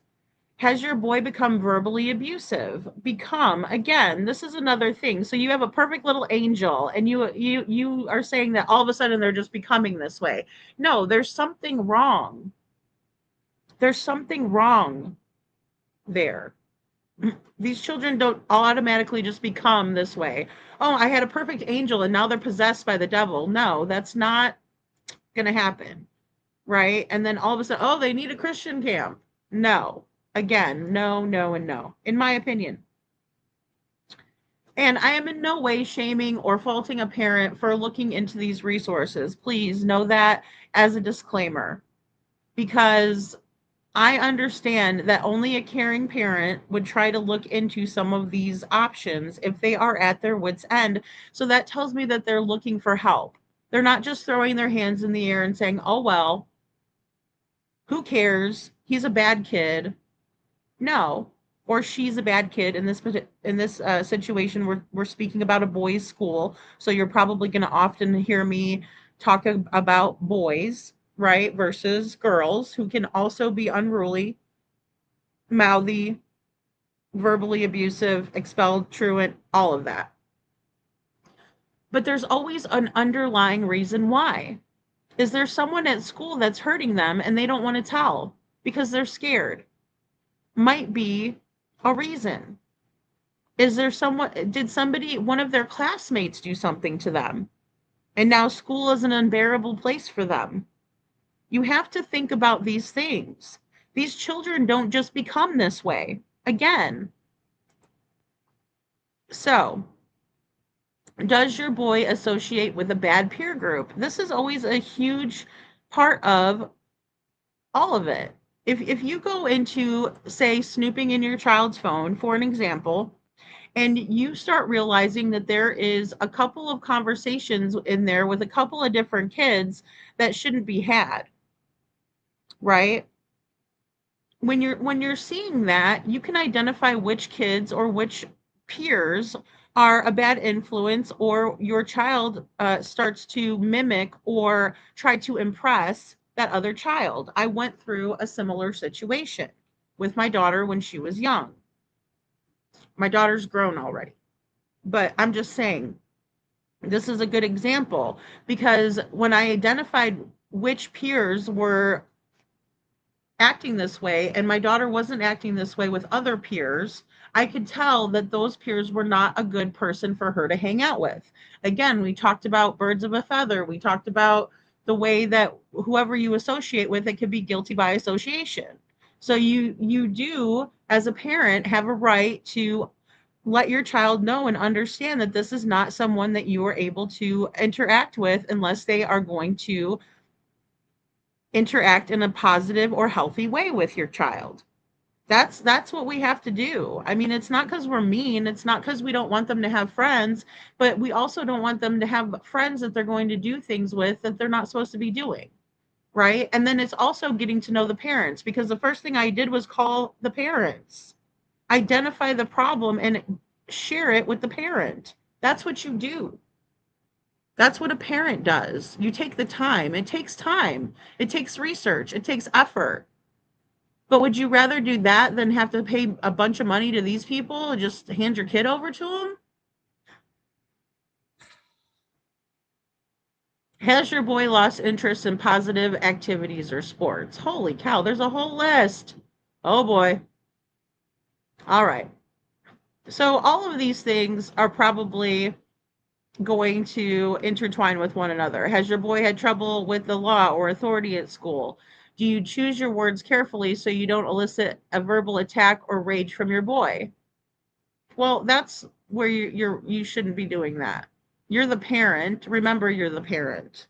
Enforce the rules as if you're the parent, but you also have to lead by example. You can't have these parents out there doing whatever the hell they want to do, acting a fool, and then expect the kids to act right, because they're looking at you, they're watching you, they're modeling your behavior constantly. If Katie hangs out with people like she does now, before, could you imagine who was over and who Sebastian was modeling? In my opinion. All right. Are you worried your boy may not finish high school? Is your boy sleeping less? Has your boy has their personal hygiene changed significantly? This is a sign of abuse right here. This is not a sign of someone who needs to go to a boys' ranch. This is a sign of abuse. If your child in general and they have good hygiene and then all of a sudden they have bad hygiene, what does that tell you? It tells me they want somebody to stop messing with them. Put lightly. Your little girl decides to chop her hair off. Maybe somebody's touching her that she doesn't want around her, she doesn't want to make herself appealing to that Chester cheetah. Okay? I mean, this is the God's honest truth as far as I could say. Hey, Justice for New, good to see you. And hey, Kristen, I see your comments. Thank you for weighing in. I really appreciate you. So, and I'm sorry, guys, it's a lot to get through. So, yeah, if your child's hygiene significantly changes, I would absolutely get them into a counselor and see if maybe they are experiencing some sort of trauma in the form of someone preying on them and they're trying to make themselves less appealing or attractive. If your child all of a sudden just gains a whole bunch of weight, that's a problem too. Again, they're trying to make themselves less appealing to others, in my opinion. Big warning signs that don't need a ranch to tell you. You need help. You need therapy. You need counseling. You need to look at everybody who's around your child and see who might be hurting them, in my opinion. So then, and again, I can't fault a parent because they're just going through this checklist and they're saying, oh my gosh, yeah, my boy is being manipulative or deceitful. My boy is displaying explosive behavior. But that's, again, all of a sudden displaying explosive behavior when they never did before. That's a cause for concern. But what are they going through? What's causing this shift? Is your boy cruel to or uncaring of smaller children or animals? Now, this is a psychopath, right? This is a telltale sign that something could be wrong, right? We might have a Jeffrey Dahmer on our hands, right? Again, what's the boys' ranch going to do? Have you tried professional counseling to no avail? Are you, oh, see, and then they're saying, oh, the counselors, we know more than the professional counselors. Okay, I'd like to see their credentials. Are you concerned your boy is sexually promiscuous? That's another warning sign of SA, guys, right here.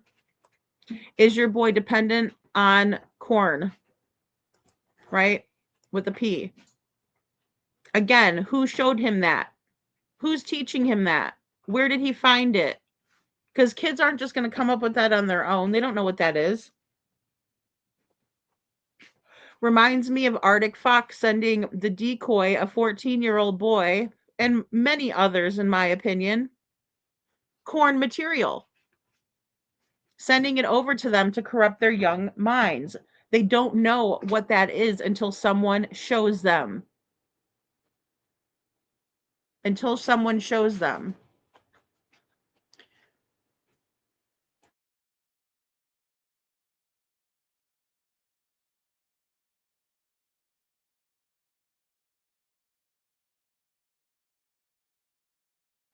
Okay, sorry guys, I didn't know I was muted.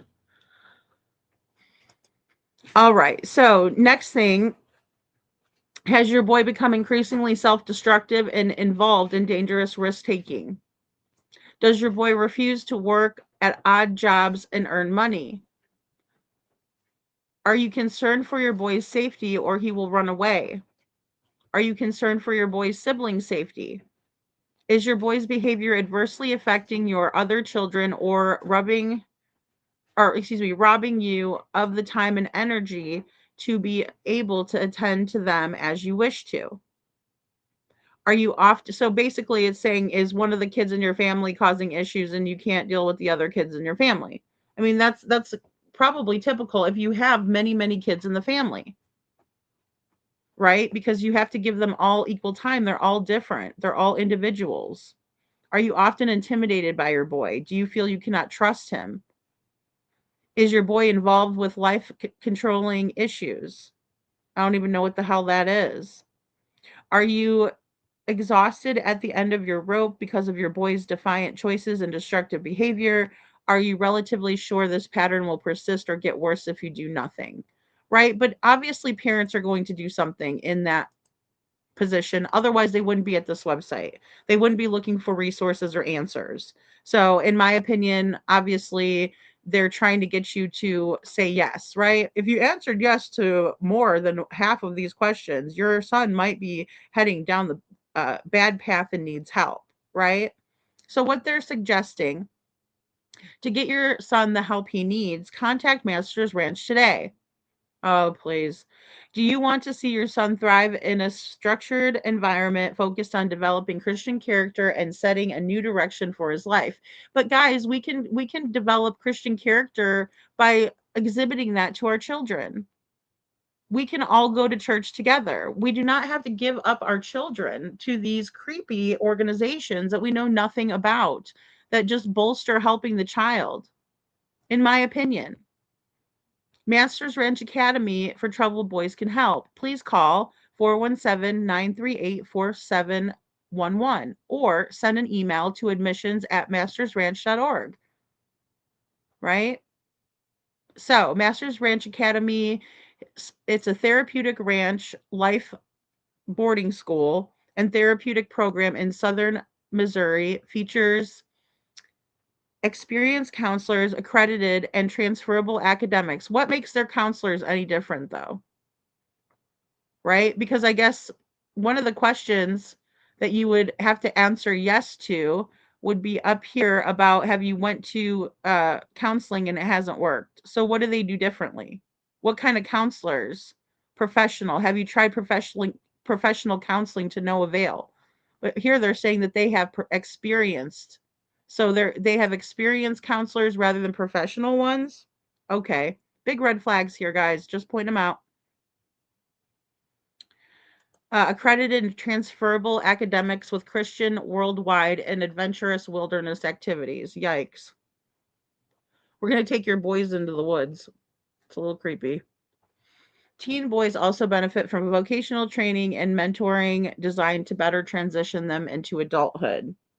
Right? So you can inquire. That's all the information. And this is the warning signs they're giving to the parents, right? So let me go ahead and remove this off the stage. And I'm going to go to the next tab on here, which I will just play this really quick because I think I do have that other one open. Here we go.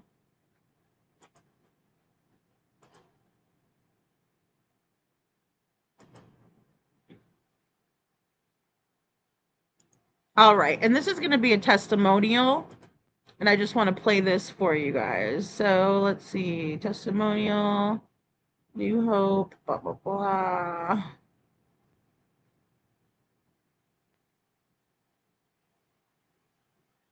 Oh, maybe I don't have it up. Hold on one second.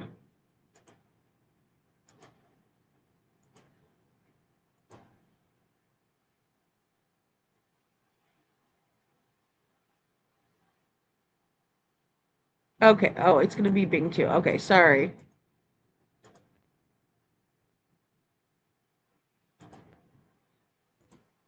There we go. All right. So here is a testimonial by David Bosley, founder and director of Master Ranch Christian Academy, residential boarding school for struggling boys.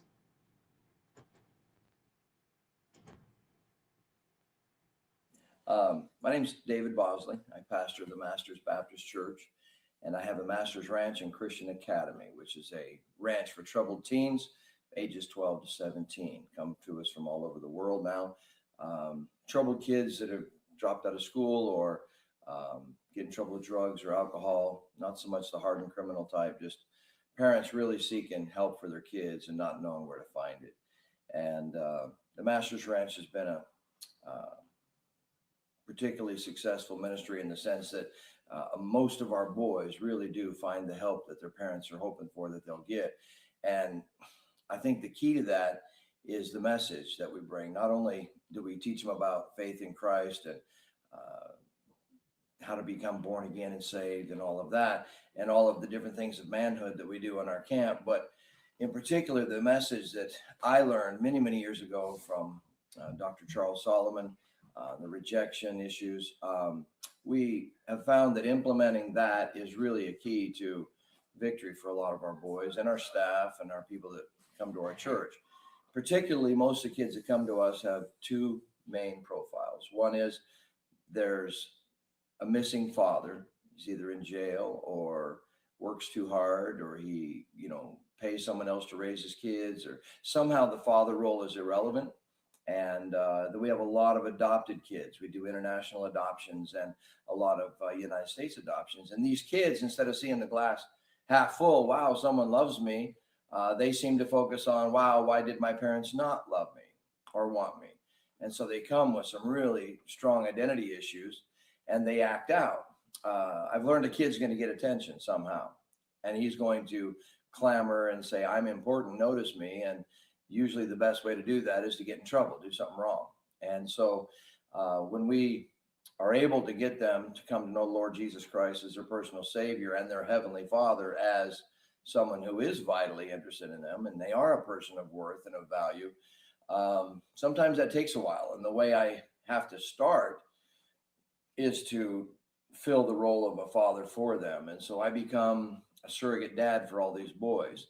And my goal, raising 40 boys at a time, is to have each one of them compete thinking I'm his favorite, when actually none of them are, they're all my favorite, but each one of them probably secretly thinks the pastor loves me most. And so I try to give them the message of worth and value personally as a man. And then it's easy to show them the origin of that, of course, is the Lord Jesus Christ and his fatherhood for all of us. And this message came about to me, probably like most people, through crisis. I myself was adopted, then tragically unadopted, then readopted, then unadopted again. So that's a bummer when they take the kid back. So I've suffered quite a bit of rejection myself as a child. Although when you're growing up, you don't see yourself as a troubled teen or that you're rejected. It's just who you are. And so I went off and joined the military, and that became my father figure for a while.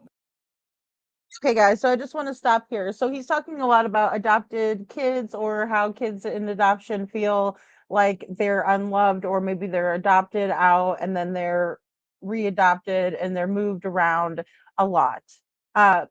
Again, I just want to say that Sebastian had not been adopted. There was nothing like that. He had a father, has a father who loves him, who cares for him, right? So a lot of this wouldn't pertain to Sebastian, but I'm just wanting to give this person a voice as to why they would have started a ranch like this. And, you know, I mean, we can take it for what it's worth. I just wanted to show it so it would give, you know, a voice to uh, their side, right? That's where I got my authority and meaning and passion for life. Missionary came to Europe, led me to Christ. But it wasn't until my mother, actually, I'd come back from Europe, and I had a chance to lead my mother to the Lord, and which just made things terrible for her, actually, because now it opened up this can of emotional worms she'd been packing away for 40 years. And I ended up knowing that I didn't have all the answers she needed. And so I was seeking out a Christian counselor, and not knowing where to look. I don't know how I found him, but I found Brother Robert Clogg, I believe is his name. Found him, and he, through counseling, I was able to be in the room with her. I began to hear these principles firsthand of the exchanged life. They made sense immediately. They resonated with me immediately. While my mother's getting help, I myself am taking notes and calling my wife and telling her, "You're never going to believe what I'm learning." And I had already been saved. I'd already gone to Bible college by this time, got my bachelor's degree in ministry, but there was that missing element. The only way you feel good about yourself when you're a young preacher boy is when you're preaching, when you're praying, when you're reading your Bible, when you're winning souls, and when you're performing at, 90 miles an hour, you feel pretty good as a Christian. But when you get backslidden, or you're tired, or you're weary, then you start feeling like you really are, and that's the scumbag, rejected child you've been your whole life. So when Robert Clogg introduced these principles to me, I immediately knew I needed more. I started buying Charles Solomon's books, read them for years now. I remember getting my wife will speak about this, but I remember bringing home the Who Am I chart. And I brought it home. My wife and I were living on a little wheat farm at the time. And I brought home this chart, and I showed it to my wife. And one night, 11, 12 o'clock at night, I started reading this to my pastor's wife that I had. And I remember tears started running down her face, and they lasted all night long. Here's a young lady who had spent her whole life in church, and the daughter of a pastor, but she didn't get it either. Somehow she'd missed this valuable identity you get by being a child of the King, by having God as your father, and that you have inestimable worth because of that relationship. And what it also does, I mean, everybody still wants to be loved by a father. You want your parents to approve of you, but it takes the Okay, guys. And again, I just think that in this situation, it would not fit Sebastian, because he was absolutely loved by, and loved to this day, by his father. So, in my opinion, I don't see why they were entertaining something like this, right? Because there were three parents, arguably, who were involved in Sebastian's upbringing at the time, and probably says a lot that this wasn't probably a necessary thing. It was just more of that Chris and Katie didn't want to handle their responsibilities as parents, in my opinion. So I wanted to show you guys this part here. So this piece to Masters Academy, Masters Ranch Academy in Missouri, right here. Sorry, I got like a million tabs open. So what we're looking at here is the ranch life on the ranch, and what they would do. So, ranch for struggling boys. And here's some of the boys. AI. It looks like they created some AI boys. And at the Masters Ranch, a Christian boys ranch in Missouri, we operate as much as possible like a family rather than an institution. We have one major advantage over the average American family, and that's on our boys ranch. We can all focus our attention on your child because that is what you have asked us to do. Weird.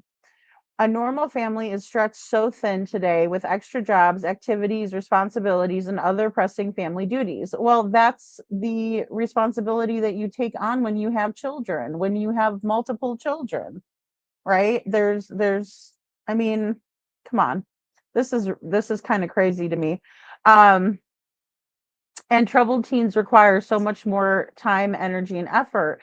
But Sebastian is autistic, and we know that, and he has a rare chromosome deletion. So I don't know why any um, well-meaning social worker would even suggest sending him here, in my opinion. And troubled teen. Okay. Oh, sorry, we read that part. So much of what we try to do is what you do as a parent, I guess is what they were trying to say, to just walk through the hours, days, weeks, and months of life with these kids. Yeah, you're missing out on all of their milestones. You're missing out on all of their growing and the time that you have with them while they're living in your house. I mean, there's plenty of time for them to spread their wings and fly. Using every moment as an opportunity for learning. We strive to present everything we do with a positive attitude that will benefit your child. With this in mind, we structure our Christian boarding school around many different areas. So they do these activities while there. They go to school. So we mentor the boys every day. Your boys won't have the option to skip school, hang out with the wrong crowd, or not do their work, right? And then Katie was saying that Sebastian was lying about doing work. They may get more schoolwork done in a day here than they were getting done in a week. I don't believe that. We do our best to motivate your child to love school. Okay. We use an accredited Christian-based curriculum that will teach facts while saturating them with good morals. Okay, but what are they doing academically? What are they learning to better their and sharpen their intellectual skills, if you will? Interesting. All right, so they work just like the good old days. The kids here will have chores to do every day. Work won't be presented as a four-letter word or punishment, but the privilege of every boy to work hard to provide for their family. We do this inside and out, from dishes to construction to milking cows. And then there's a picture of some boys working. Vocational training. We teach the boys skills from computer basic to carpentry, welding, cement, and plumbing. Your child will use different skills, hands and power tools. Boys will leave here conversant with doing manly.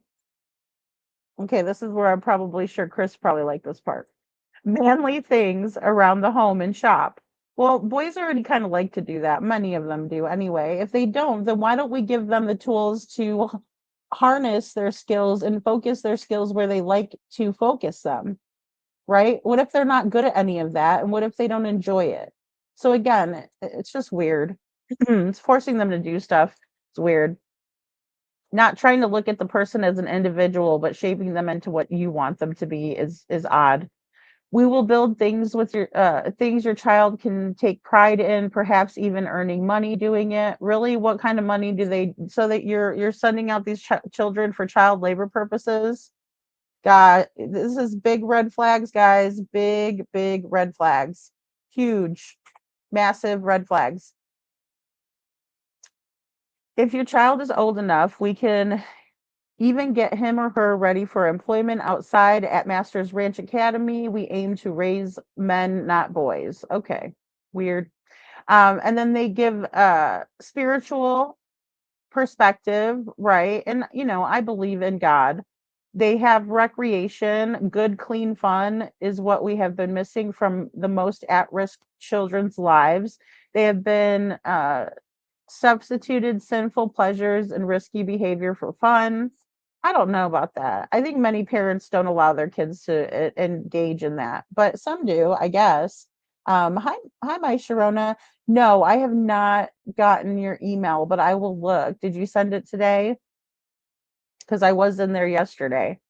Um, so, basically it's just any activities that are regular for any kid. We're going to play board games regularly, go swimming, ride horses, play basketball, softball, football, go fishing and hunting, and constantly remind your son or daughter. Now they're putting in a daughter. I thought it was a boys ranch. How to laugh, be silly, and have fun when it's appropriate to do so. How else will they one day play ball with their kids if they didn't do it growing up? Well, I do believe that. I believe you have to do those things, and that's what they're going to want to do when they're older. Again, modeling behavior is key. Counseling. So here's where we get into some counseling. So as you know, most good counseling is just good listening. We want to hear from your son. What does he think? How does he feel? Right? But why can't you ask these questions to your kids? Why can't we ask these questions to our kids? Maybe no one ever thought to ask them how they think or feel, and that's why they're upset.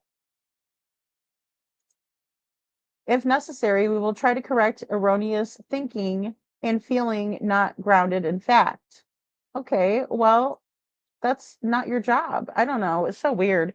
We will always use the Bible as a standard for truth and clear thinking. I don't see anything wrong with that, but your child will need a friend to go to. Ugh, yikes. Someone he trusts to talk to. That is a big priority for us. Really? Why are you trying to get that trust? Why can't that trust be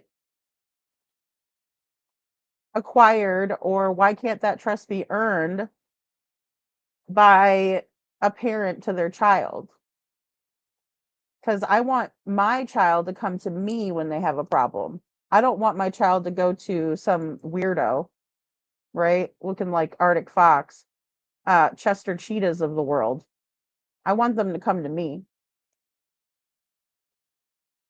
Your child's confidentiality will be respected. That's creepy.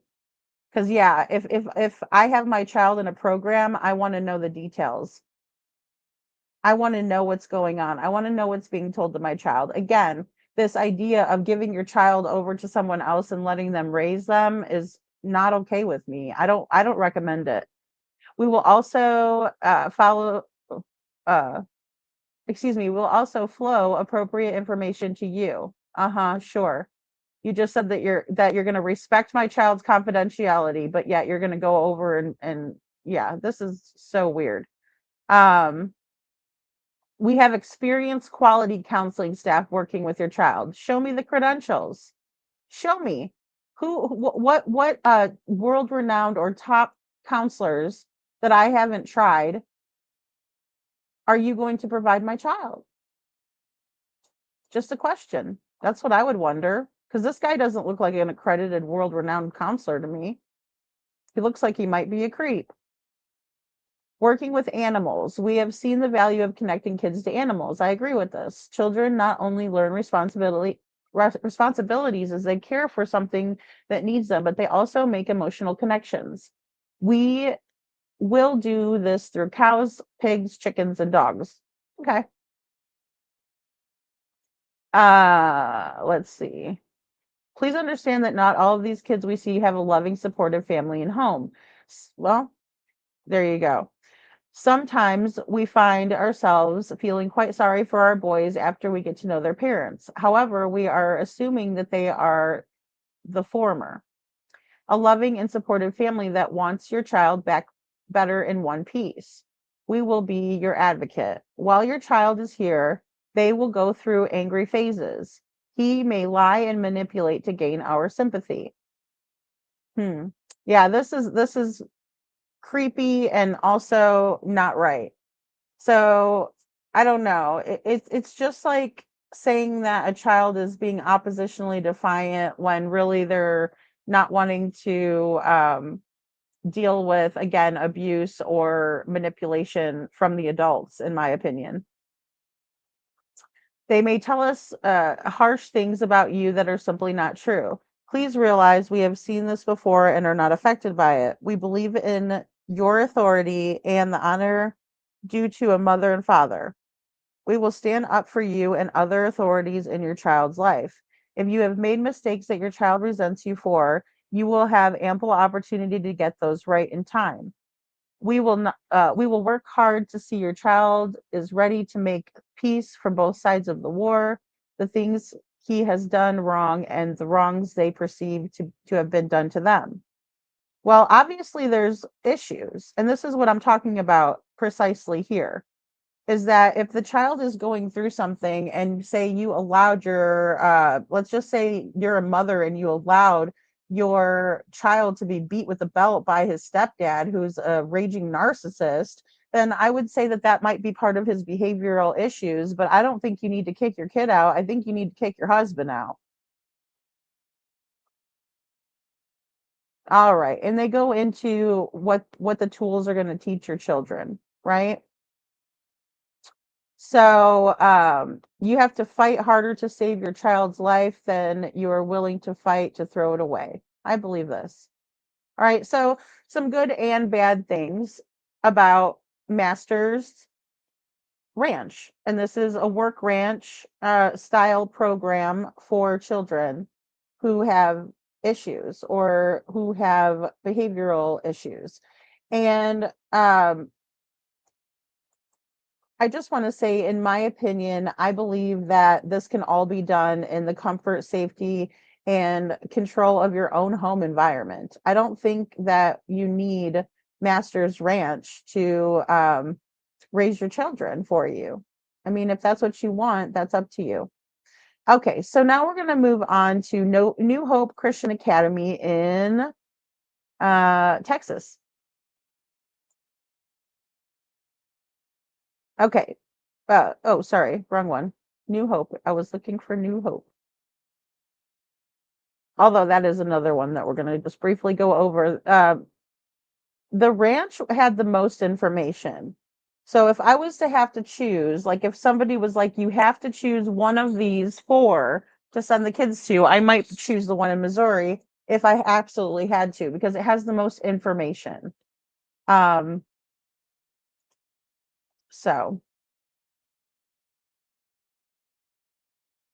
all right. So this is New Hope Christian Academy in Plano, Texas. And there's not a whole lot of information when it comes to this academy. So there's also elementary schools associated with this. It just has a phone number to call. And again, this is what you get when you try to go to this. There's no research that I've been able to find beyond this. New Hope Christian Academy enrollment ranking and statistics. So they give a chart here and just kind of break down their track record. Key performance indicators are enrollment rank nationally, enrollment rate rank in Texas, student teacher rank in Texas, full-time teacher rank in Texas, right? This is New Hope Academy. New Hope Christian Academy is a private elementary school located in Plano, Texas, and enrolls 124 students in grades kindergarten through 8th. New Hope Christian Academy is the 484th largest private school in Texas and 8,438th largest nationally. All right. It has 4.0 students to every teacher. All right. So that's a grade point average, I think they're referring to. Right. So, oh no, sorry, that's student teacher ratio. My bad. So, but there's also a high school as well that's associated with this. And I will show you right here. So you can see it, New Hope, Christian Academy, middle high school, but then when you click on that, it says error page cannot be displayed. Please contact your service for more details. When you try to click on the website, it says the same thing. So there's barely any information on this. Barely any information on this. So again, if I'm researching these places and I'm going over these as options for my child with my ex as a co-parent, I'm probably going to say no to the ones that I can't look up or research, or I might give them a call. I might just give them a call. Now, we do have the Oasis. Let me get this one out of here so I can close up some of these windows. Oasis Boys Ranch in Wyoming. Okay, and again, we get this. This is what popped up. And it says counseling and mental health in Powell, Wyoming. Open 24 hours, and then they have like some rodeo pictures. Can you guys see those when I click into them? Yeah. All right. Yeehaw. Ride 'em, cowboy. All right, and then they put the boys in chaps. Just kind of creepy. All right, Oasis Boys Ranch.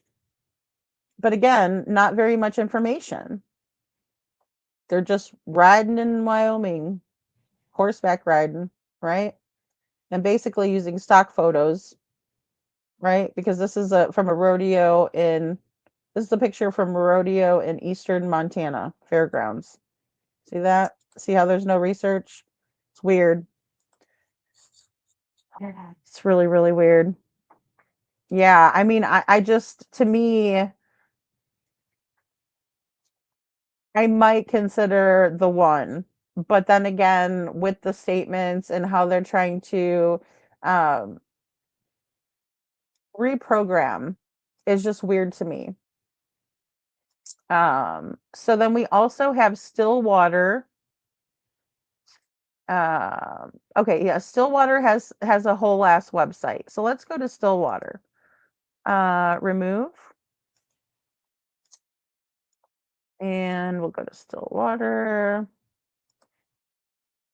It has a full website. All right. Stillwater Academy. Now this is in Utah, guys. I mean, I always side eye the schools in the residential therapeutic crap in Utah because it's usually some kind of weird reprogramming, weird situation where they want to, bring your kids in there and reprogram. All right, so Stillwater Academy, learn, live and lead. Outstanding therapy, solid academics, and positive community since 1988. Okay. It says, call us today, gives the phone number. Unfortunately, Medicaid does not cover our program, right? So this is out of pocket, privately. You have to inquire about paying for it. They've even got a bot to help. Openings are available. Stillwater Residential Treatment Center and School for Troubled Teens. Comprehensive licensed therapy and educational repair for troubled teenagers. Inquire now, right? And they're playing with horses and, doing equine therapy. They have puppies. I don't know. Just something rubs me the wrong way. I don't know. I don't know what you guys are saying in the chat because I'm in a different page right now, but it's not rubbing me the right way. Now, this is also co-ed. So I do want to point that out. The first one that we looked at that actually had a website and something to research off of, it was just boys. Now this is co-ed. Transform your teens tomorrow with therapy and academics. All right. Strengthened by nurturing staff and continuous support. Our therapeutic team uncovers and helps the root causes of academic and emotional issues. Welcome to our therapeutically intensive, relationship-based, family-oriented treatment program for boys and girls ages 13 to 18. We will help uncover and heal the root causes of teen emotional and motivational struggles. This program is an excellent opportunity to make an impact on your teen for a lifetime. Really, we mean it. Really, really, we mean it. We mean it. We're convincing you. You're not asking any questions yet, but we really, really mean it. This to me is a bull-faced lie. This is how you know that somebody's lying to you when they start a sentence with, I really, really mean it. Or when they end one with it. I truly mean it, right? So call us with your questions or click the button below for a free online assessment to see if your teen is a good fit for our program, right? So you can take a free online assessment. Residential Treatment Center and Academic Repair Program, Academic Repair Program for Troubled Teens. What parents say about Stillwater. Okay, it has a couple of testimonials. Key features of Therapeutic something. I don't know what the hell that is. Group therapy, 2 sessions every day. Individual therapy, family systems therapy, dialectical behavioral therapy, cognitive behavioral therapy, rational emotive therapy, EMDR, right, which is the used for PTSD as well. The eye movement desensitization and reprocessing therapy, right? Eye movement desensitization and reprocessing therapy, experimental therapy, play therapy, reality therapy, never heard of that one, equine assisted therapies, right? More about the therapies. Wow. So they offer a lot of therapies. Who are their therapists, though? How do we know what therapists are being used and what they're qualified for? Right? Because you can't just give anybody EMDR. I know that for a fact. So, can't can't they give some sort of credentials here? But they don't want to. They just want you to pay to put your kid here. Stillwater didn't just help Eli, they helped all of us. And from that, I am forever grateful. Stillwater Academy, Eli's story. Right? So they even have a poster kid. He's real cute, and they're probably using him as a poster child, obviously. Stillwater Therapy Program Director tells a student story of a changed life. The video is descriptive of a type of change in inner healing found from the therapy. Okay, let's hear it.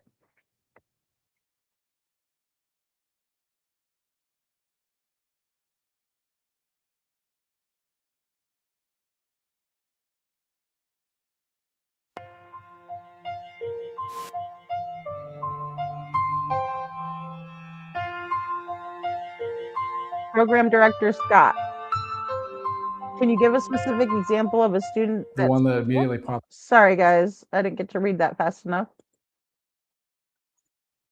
Oh, hold on a second, please.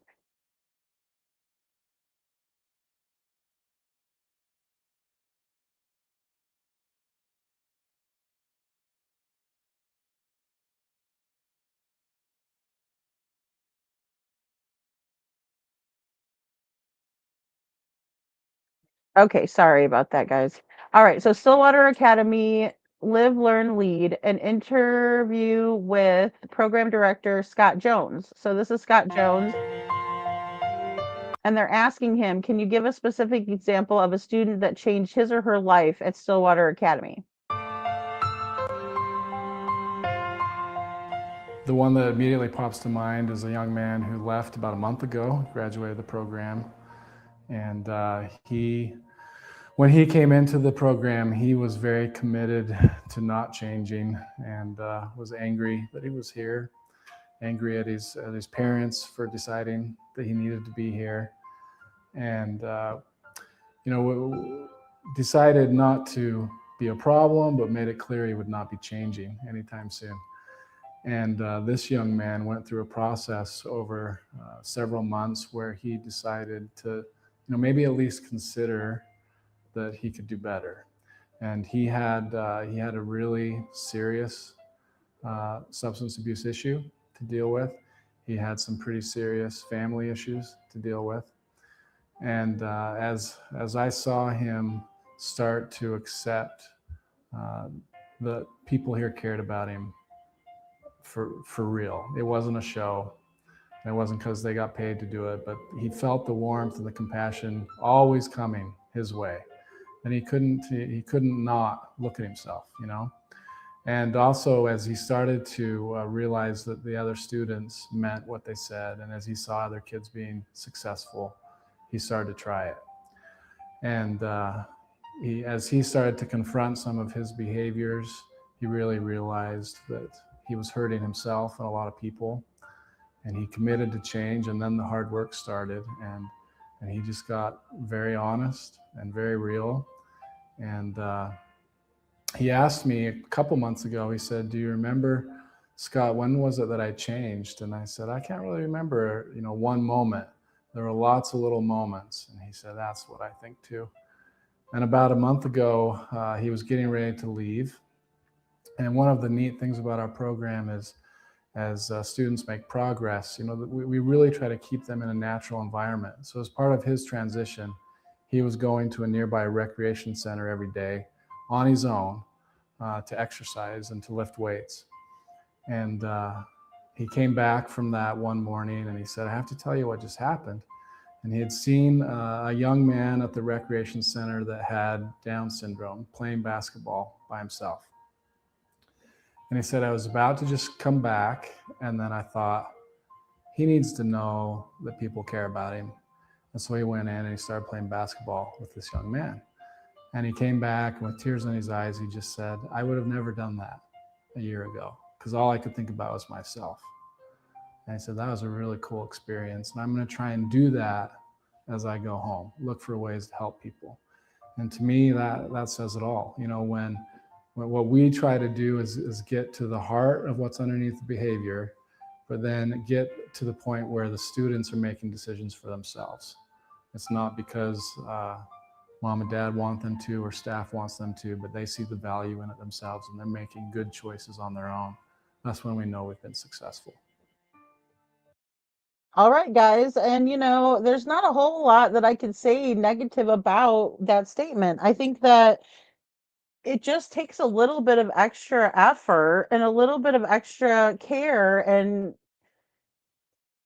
look, we should teach compassion to our children when they're little, right? But if we miss the bus or miss the boat, the train, whatever, the subway on that one, then there's always opportunities to do that. But how come we couldn't take our child to a soup kitchen?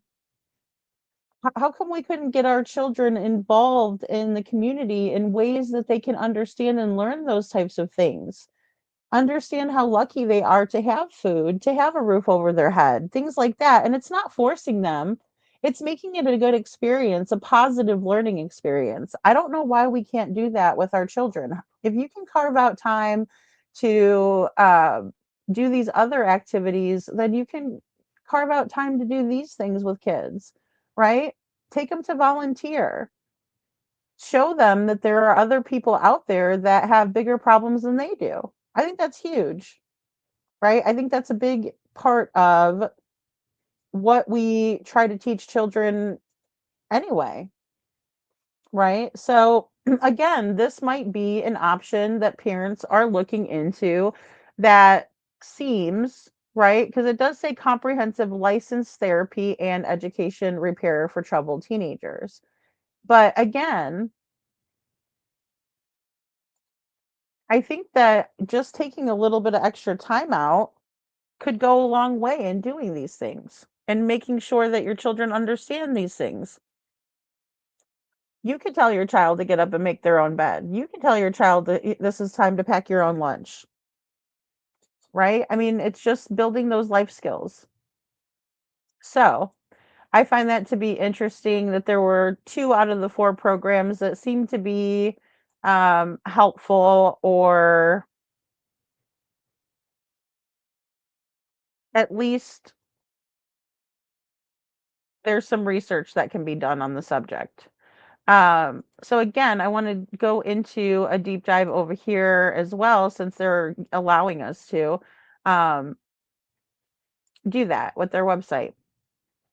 So, outstanding therapy, solid academics, positive community since 1988, right? So, our therapeutic programs for troubled youth. So, this is a group, right? Anybody that's been in counseling, you sit in a circle, you do a group activity, right? You talk about your feelings.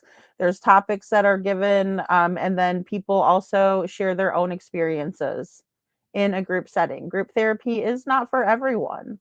That's another thing that people don't understand about therapy is that it's not a one size fits all. I myself do better with one-on-one therapy because again, I do find that I'm caring about other people more than I'm caring about myself and focusing on other people more than I'm focusing on myself.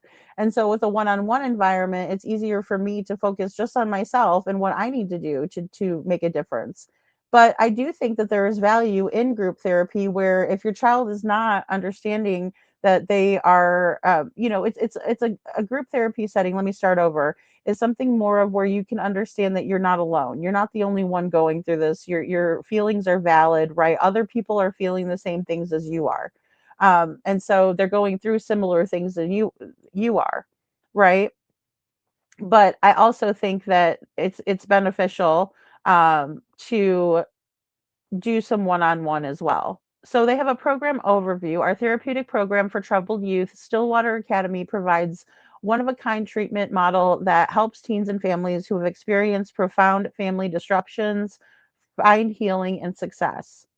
Through our unique approach, students who have experienced traumatic life events, adoption, attachment issues, traumatic divorce, abuse, maladaptive family systems are kept in a family setting that provides warmth, support, love, consistency, education, and wraparound treatment, right? But I also believe that we can do this in our own homes again.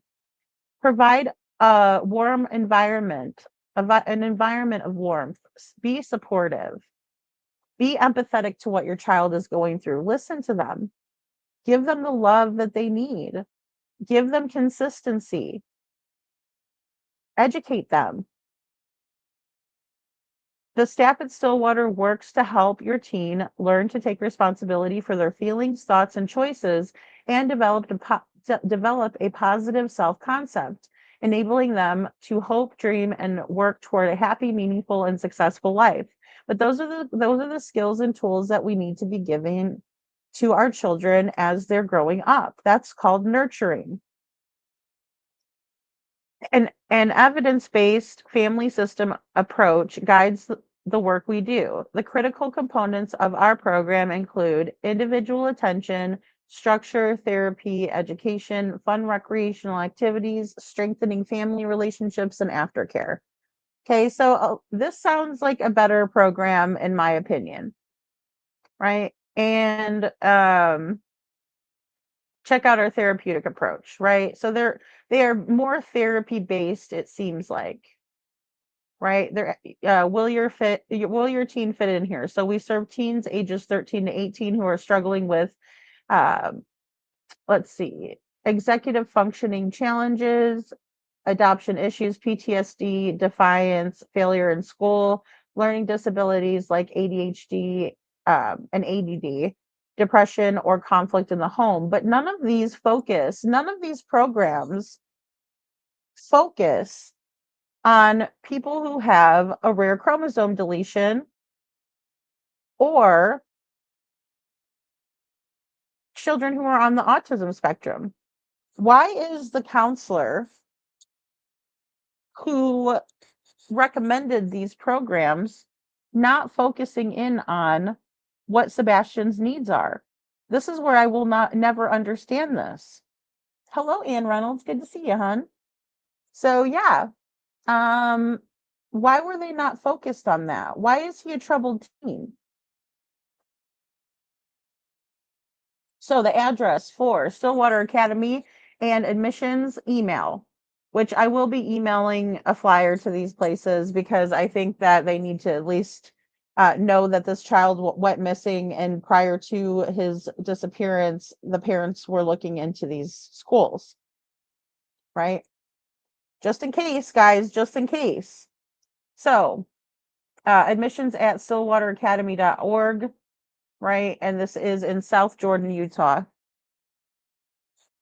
For lasting change to occur, it must come from the heart. That's why our treatment program and residential treatment center for troubled teens is designed around heart change.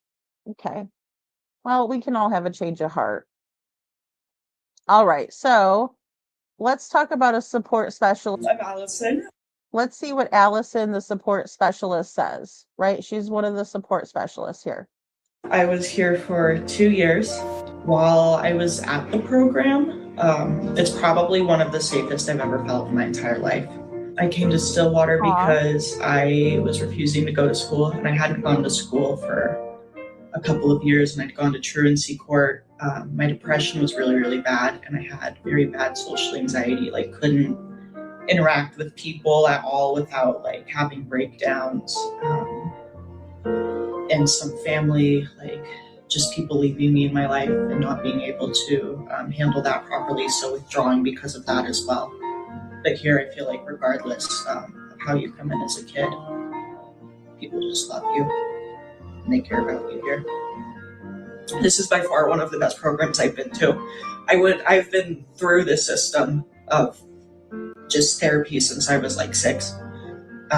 So I've seen a lot of different places and how the kids are treated and how the like staff treat the kids, or even just the programs themselves, being able to kind of step back into, I want to be somebody who can help others and be a good example. Okay, guys, so you heard it from the horse's mouth there, right? This lady had gone through many programs and she witnessed firsthand treatment of the children, right? So look, this is not something that is an isolated incident. Again, this is something that has gone on and goes on and is going on right now as we speak, right? Children being mistreated in these facilities. She's saying this is a good program, which it seems like it might be. It seems like it could work. It's not a one size fits all, but at least they're trying to do it through therapies. I understand that more than I do to mistreat a child or say you're bad, oh my God, you're just all of a sudden a devil, or something like that. No, that's not how it works. There's something underlying. There are root causes, in my opinion. But again, let's listen. So I've seen a lot of different places and how the kids are treated and how the like staff treat the kids, or even just the programs themselves, being able to kind of step back into, I want to be somebody who can help others and be a good example, and just spread like love and positivity, because I feel like that's kind of lacking in the world we live in right now. That was a big reason for me coming back to work. So I want to be able to encourage the other kids here that this is really like, it sucks to be here, but it's a golden opportunity. I just really want the kids here to know like that their lives can be better than what they have, coming in from a place where they don't really like have hope for themselves or their future. And a lot of the time it's like they either come in and it's kind of the world has betrayed me and like I can't go anywhere, I can't do anything, just like a lot of hopelessness. But being able to see them like gain confidence in themselves again and kind of like feel like they have a handle in life. I feel like as parents, you need to put in the work when you're here. This is not just something where your kids do the work and they come home and everything's just kind of hunky-dory. Okay, guys, my heart goes out to this woman. I can tell her heart is in it. She's passionate about the cause. She herself has gone through this. And I think what she just said about the parents, you can't just give your kids to somebody and expect them to, come back and just everything's great, right? Because it's something that's going on more so in life or in the family unit in general than it is. And wraparound treatment, my best guess on that, Sasha, would be where they're giving them treatment through therapies, and then they're continuing on with that, right? To the parents, to the student, the students, to the parents, to the family. Like April, real talk. Thanks, April, for weighing in. from my experience in mental health issues, I went to a program for teens. My mom didn't have the skills to do it alone, but we had family meetings regularly to help us work together along with my siblings. Thank you, April. And I'm glad that your mom chose a good program that she was involved in, because I think that's the key, right? Maybe you don't have the skills or tools. And then once you know and you can apply those, it makes all the difference, right? So that's wonderful. Thank you for sharing that. And I think that's what they're talking about when they're talking about the wraparound therapy, because many times it isn't an only child environment. There's more than one child. And um, Holly, I can't discount that either. I have seen some horrifying documentaries on these places as well. I mean, just stomach turning, right? And thank you, Witchy, so much. Please share Sebastian's flyer, guys. Please go sign, read, and share. Read, sign, and share. Witchy, thank you. Haley's Law. Yeah, we need that more than ever. April says, and sometimes you just need a change of your daily routine to change what's going on. Yeah, I agree with that. And I also can't discount the value in taking somebody out of a toxic environment and putting them into a positive one. It is a tremendous difference. It helps so much when you're taken out of that toxicity and you can finally breathe and you can work through what you've gone through, and then you realize that you weren't the problem, right? It was the toxic environment, and now you have the tools and the resources to know the difference and to do better, to break the chains, to break the cycle. Absolutely. Yeah, thank you so much. Oh, Miss Ann, I'm so glad that you're out, but I hope that you're on the mend as well. Sasha says, I'm curious who actually involved in SA in California and why neither child got help, and if William Guy visited his uncle CP in California at that time. Yeah, I wonder about William Guy as well, Sasha. I can't discount all of the RSOs on both sides of the family as well as who they have chosen to work with. Um, very, very interesting. And I think it's a great question. I don't know how much contact William Guy had. We don't even know how much contact Frances had. I mean, she could have been FaceTiming with Sebastian and doing God knows what. It's beyond sick. So, but great question. April says wraparound therapy or wraparound process is a team-based, collaborative, and individualized care planning approach for children and youth with complex emotional, behavioral, or mental health needs. Okay, great. Thank you. Thank you so much, April, because I wasn't sure exactly what they meant by that either. Witchy, thank you. I've got something to share with you. How can I email you? It is, thank you, Witchy. Thanks, guys. You guys are the best. Thank you. So yeah, guys, I mean, all that this woman to me seems very credible, believable, and it seems like her heart is definitely in it. She's very compassionate, passionate, and emotional about this topic. But I feel like this is a place for parents to grow as well, alongside your kid, and be able to come out together and really like be a good family system again. I love the kids so much. All right, and that's what I sure will advocate for something like that, right? The parents being involved, the parents knowing what's going on, the parents learning these skills and tools as well, because again, it's not just the children. The children aren't bad or horrible, evil little monsters. They're not. They're people. They're little. They're little people. Sorry, I don't want to cut off Rachel here, but they're little people. So my name's Rochelle Gieske. I came to Stillwater back in September of 2012. I was here for about 12 months and I graduated whenever I was 18. I came to Stillwater. My parents sent me here because I was struggling with. Okay, guys, before we hear what she was struggling with, did you catch that part? Okay, so it is only until the age of 18. They're not keeping adults against their will here. So I will point that out, even though I am very hesitant to believe anything that comes out of Chris Proudfoot's mouth. I think that he was absolutely trying to push everybody off until he turned 18. Sebastian, that is. And then that way everybody would forget about Sebastian. Nice try, Chris, if that's the your strategy, bucko. Addiction issues, adoption, and I just had problems holding boundaries. I really struggled with my adoption. I knew that I had several other siblings, and so I always struggled with like why I was given up and why they were kept.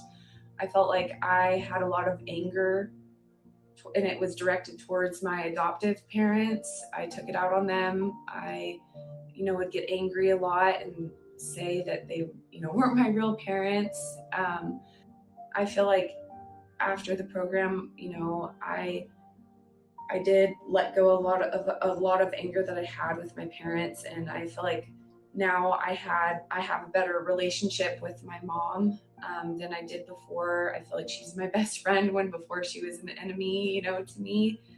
Whenever I got out of the program, it wasn't perfect and rainbows and sunshine. Okay, guys, before she goes into after she got out of the program, what she was saying before about moms and daughters and teenagers, relationships, things like that, right?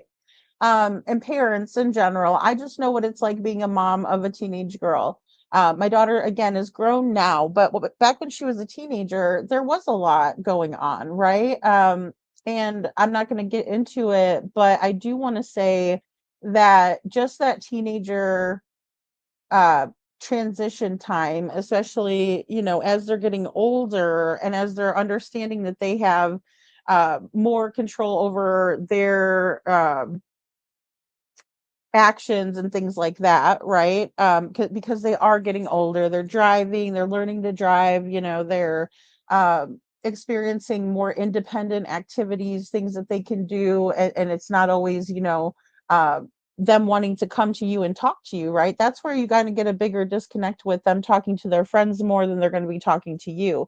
But always making sure that line of communication is open all the time.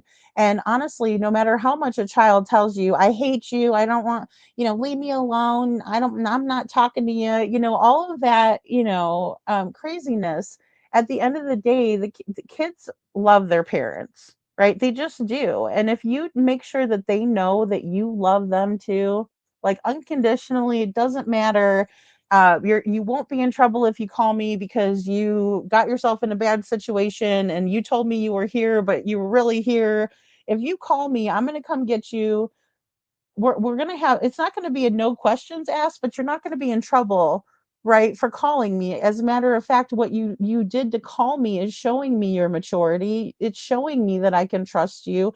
It's showing me that even though you made a bad decision, you made a really good decision by making sure that you used me as a resource, right? We always want our children to come to us as a resource, as opposed to other sources, right? Because they might not be a resource, they might just be another source of bad information.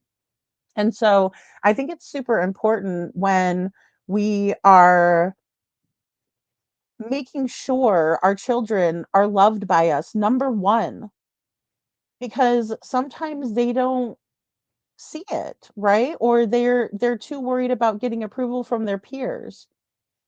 So they're like, oh, I already know my mom loves me, or I already know my dad loves me, but I mean, I want my approval from my peers, so I'm going to do something, to make them impressed by me, right? And all the while it's disappointing to the parent, right? And the parent's going, but I raised you better, or what the heck's going on? All of a sudden you're doing this, right? But it's this all of a sudden thing, right? But that's the root cause of it, is they're trying to impress their friends, so they're acting like a little badass, gangsta, whatever it is, whatever the fad is, right? Whatever that is, they're trying to be cool in front of their friends. They might start smoking cigarettes because their friends are doing it, because they're getting peer pressured to do it, or because they just want to be cool, or they think it looks cool. It doesn't really even have to come down to peer pressure. But I think, again, if we see that, we can't, well, for one, we can't condone it, but for two, we have to be proactive. We just do. Because that is one example that I'm willing to share, is that my daughter was vaping, and I'm like, oh my gosh, how are you even getting these? You're 16, so you can't even buy them. Um, You can't even buy them for who's buying these? That's where I'm like going into mommy investigative mode and saying, who the hell's buying my kid vapes? And that's when there's not going to be a phone call. There would be a door knock in that situation. Like, hi, um, are you buying these for my daughter? Like, so that, yeah, it's a whole thing though, but it's a full-time job, especially when they're teenagers, because of course they are more independent and you have to allow for them to make a mistake. If you never do, then when they're 18, they're going to go ham. They're just going to act crazy, or college, you know what I mean? And you don't want that. You want them to already have experienced life. And also, we cannot shelter kids nowadays because they're it's more dangerous to shelter them than it is to inform them, in my opinion. So again, this program does not look half bad. But then again, we are going back to what Allison was saying. There are, caveats to that. It could look like the best program on paper. I mean, look at Eric Craddock. He looks like a wonderful sheriff on paper. We all know how he is in real life. I did struggle a lot. I actually relapsed. I feel like the program, it teaches you kind of the things that you need, but it's when you decide to apply those things to your life and to the decisions that you make.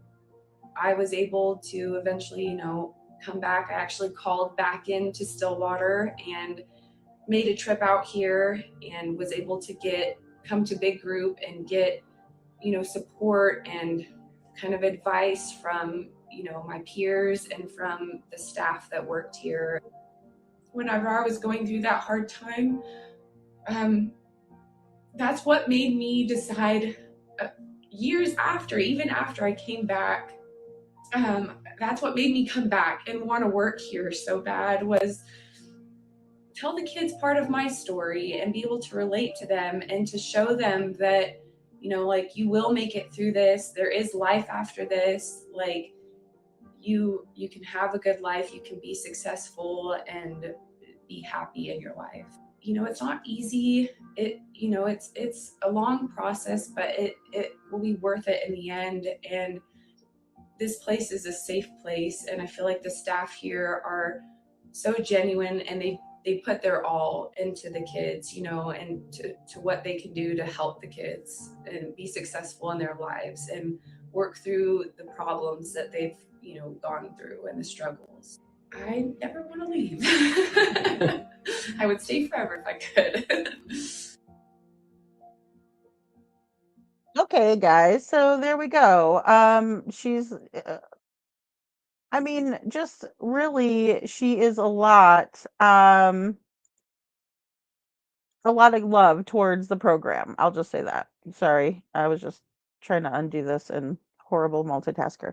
Okay, so yeah, but it seems like both of those testimonials were powerful, strong, emotional, and saying that the staff was caring and empathetic to the needs of the students and or children. I don't even know if I can call them students, because here's the thing with some of these programs. So, and some of these schools, so to speak, is that some of them, like the one called the program, that one in particular didn't even have teachers who were actually teachers. I'll just say that. It was somebody that was called a teacher, but then when it came down to the child trying to use those the curriculum or any of that to transfer over into, to get into college or into a career of any type, it was not transferable because it was not done by a teacher who was credentialed, who went to school, and the school that they went to was not an actual school, right? So all of these things are to be considered by the parents, and I hope if anybody out there is planning on putting their child into a program like this, just do a lot of research, right? And be involved, and that's all I'm asking for. And I would never fault a parent for doing something that they thought was right for their child, unless you're Andrea Yates, because she thought her children were possessed and she was saving their lives by killing them, right? Clearly mentally ill, clearly where she needs to be. However, I'm just asking that parents do that because I know that we mean well a lot of the times.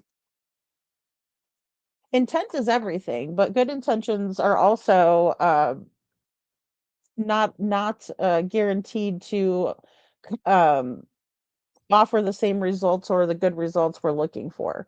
So, because yeah, I think there's a problem when it comes to these schools because they do bolster these high success rates and that the children will come back anew, right?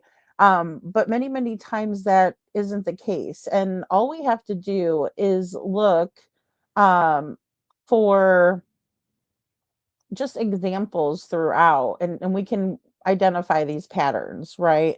um, Even when it comes to Disney, like we have Sheriff Grady Judd who loves to bust the pedos, right? Like he's on them. Like I mean, awesome, right? But he identifies these people and these people are doing jobs that they'll have access to kids, so that's always going to be a major concern, and it's not the fault of the organization unless it's corrupt throughout. But I mean, if there's one or two bad apples in the place, I mean, it's just like the Catholic Church. The Catholic Church doesn't condone that type of behavior, yet we see, well, arguably, I know some of the archdioceses have covered it up and moved priests, I get it, but what I'm saying is that as a whole, Catholics don't condone that behavior or think it's okay. But there are people that get in there and they're really in there for the wrong reasons. And that happens across the board when children are involved. Um, we see it all the time, even with these advocates. Whoever would think to become an advocate only to take advantage of a child or exploit them? I mean, who would ever think that that would be an in? But this is the way they think because they're looking for places where they won't be suspected.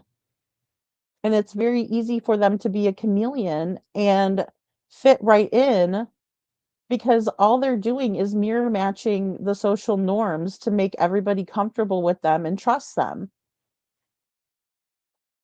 Oh, April, I think that's a really, really strong point, right? Suggesting to tour the place, right? So if you're going to send your child someplace, don't just get them a plane ticket and rely on the information that you have from the website and a phone call, right? Absolutely tour the place. See where the child is going to be because that'll tell parents a lot, and especially if they don't want to allow for that, right? Or if they give you any resistance at all, that's a reason to side eye, right? Like, oh, well, we don't usually have parents ask us to do that. Well, I would like to, if I'm considering giving and trusting you with my child, right? Because what if, again, this child is being peer pressured. And again, this is just one scenario, one hypothetical situation. But say your child is fallen in with the wrong crowd. That does happen, right? And maybe we didn't do a good job, or maybe the child doesn't feel confident enough to be a leader, not a follower. Because that's one thing that my mom always taught me. Be a leader, not a follower. And that's the hardest thing to teach kids when they're a teenager because they are trying to fit in, right? They are trying to impress their peers. So if it's just a situation like that, and then you take that child and you put that child into an environment where they're sexually abused or they're physically abused and they never have been in your home, then you just basically gave your child to monsters, right? And it's going to do more harm than good. So absolutely touring the place, April, that's spot on. Yes, and being able to see and communicate with your child. Yeah, and see what they're going to be doing. Like firsthand, right? Because I can make a website. If we've not learned anything from YouTube, we can all dress up, and look, better than we are in real life if we wanted to. So we see that happening all over YouTube, where you actually see who the person is that you're dealing with, and you're like, oh my God, that person is who? Wow. Okay, because I thought that person was cool, and then now that I'm seeing this, or now that I'm just seeing the person, like when you just see Chester Cheetah, for example. Chester Cheetah, who is posing as a fox, or you see Crime Chronicles, who is a decrepit old hag, but yet she portrays herself as a young blonde woman or someone that resembles, because she's a single white female. Um, when you see who you're really dealing with as opposed to who they're showing you who they are, going to the facility and seeing what the child's actually been doing, because I could find a stock image or video of a child playing with a horse and say, "Oh, I have equine therapy. Come bring your kids." Right? And I actually have a busted ass ranch, where it's like, sickly horses. The horses aren't even being taken care of. I'm just boarding other people's horses, not taking care of them. I mean, these are the things that we have to consider, right? They can jazz up their facility and put it on the internet, and then an unsuspecting parent that is absolutely so tired and at their wits' end, and they're a single parent, they're working. Oh my gosh, I have to provide for my children, but then I also have an older child that is acting up, and I don't know what to do.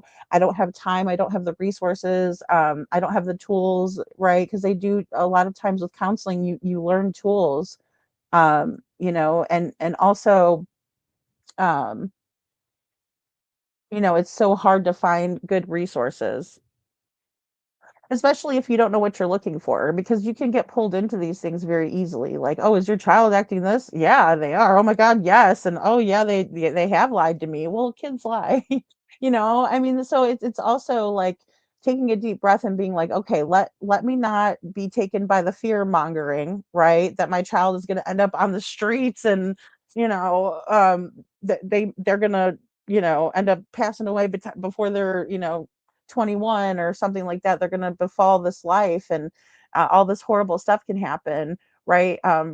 It's more important to focus on the solutions than the problem.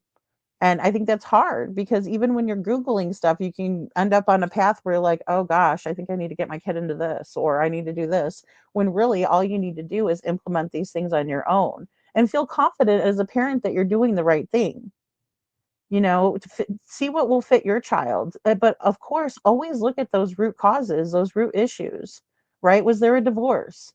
Even something like that, where it's like, okay, you've done everything you can. As a parent, it's very difficult. Divorce is so hard. Divorce takes its toll on a family. For someone like me, who my parents were married until my mother passed away, they were married for 25 years. They raised all three of us kids. I didn't know what it was like to have a step family. And most of the people in my family have been married. They're they're all still married, or their spouse passed, right, at this point, because I'm getting older. So I didn't know what it was like to really have a whole lot of that, right? Except for my step cousin, who was just like my cousin because we just grew up together. So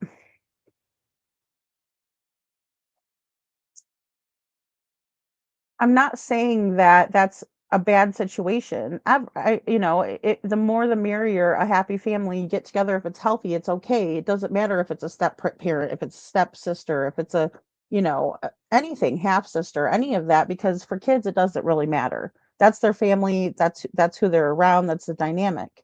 But divorce can be really, really tough. And I didn't know how to handle my divorce, really, or how my daughter was feeling, or how to relate to her. I didn't. I had no frame of reference, no experience in the matter.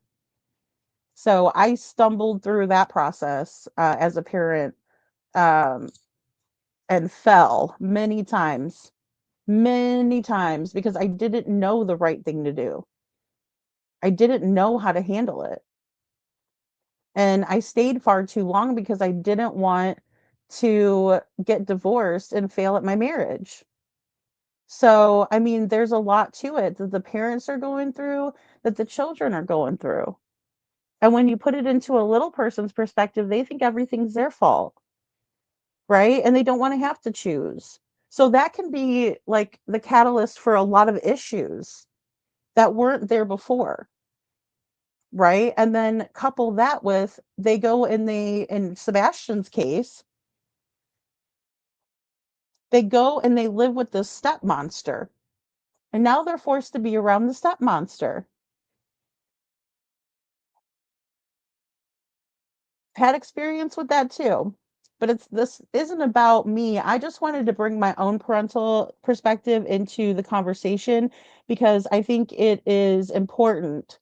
Um, because none of us, well, my daughter's grown and doing her own thing. So, I'm very proud of her. And, um, again, it's not like everything was always just so great. And so I think that for other parents, you need to hear that as well, especially if you're having behavioral issues with your children, because honestly, it gets better, right? It just needs extra love, extra compassion, knowing and being confident in doing the right thing as a parent. And I always want to give parents that power because I think that a lot of times these schools take it away from you, where it's like, oh, I can help your kid better than you. No, you can't. I know my child better than you do. In my opinion, that's how I feel. So I hope that people stay confident and clear headed when they're looking into options like this. Um, because I think that you have more power and more to offer your child than these places do, in my opinion. Right. But I'm saying they might work for some children to take them out of a toxic environment. Maybe that's what Katie was looking for. As a parent, I can see her doing something like that, right? As a parent myself, if I'm in toxicity, right? And then I also don't know if my ex-husband should have my child because it seems like Katie was like that. I'm just going to say that bluntly because it seems like that's where her mindset was. And I'm trying to get into Katie's mindset and figure out where what she was thinking as a mom when she's thinking about putting Sebastian in these places. One thing that I cannot connect on is that Sebastian had a rare chromosome deletion and he had autism. So if my child and I'm sitting there and he has these things, then why would I put him in a place like these for behavioral kids? Why wouldn't I try to find a program for him that would fit in with the autism spectrum disorder, which is what he was experiencing and going through? Because that's another thing that you always have to look at when you're trying to fit the child into a place that's a good fit for them and they're a good fit for it. When you're thinking about sending somebody to live somewhere, it's different than just sending them for 8 hours a day or 5 hours a day or whatever it is, or an hour for an extracurricular activity or something like that. Right. But she never thought so. And not only that, I can't even blame Katie for these 4 recommendations because these were 4 recommendations, not by Katie, but by this person. Hold on, let me pull it up because I know we didn't listen to that part yet. Hey, Brenda Calvert, give me a sec, guys. Sorry, I have a lot to say on the subject, and I'm sorry if I'm kind of bouncing around a little bit, but I do want to pull up and give credit where credit's due to whatever genius decided to give these 4 options to a family in need of resources, and they didn't even consider the child's um, diagnoses. All right. So where were we at here? Let me pull it up. Sorry about that. Lost it. When I was closing all the windows, I closed that window and I wanted to keep it up. But thank you all for being here and thank you for hitting the like button. I appreciate you guys and your perspective on this matter. I know a lot of us are parents or grandparents. Parenting has always come with challenges, right? Especially when you have more than one kid, or a child that has, specific diagnoses. It's never going to be easy. Um, so here we go. Okay, so Tony is still going to list off some of these places that we've just discussed. Excuse me. And here we go.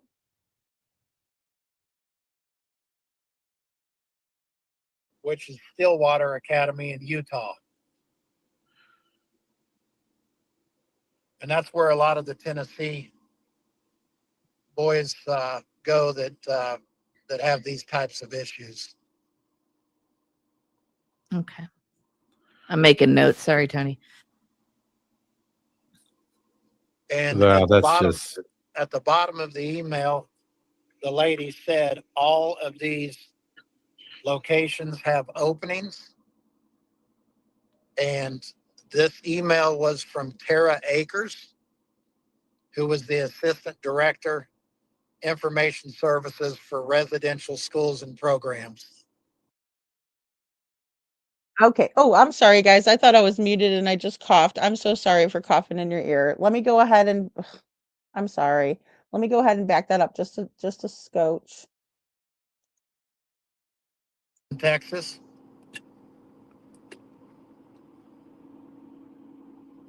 Oasis Boys Ranch is in Wyoming.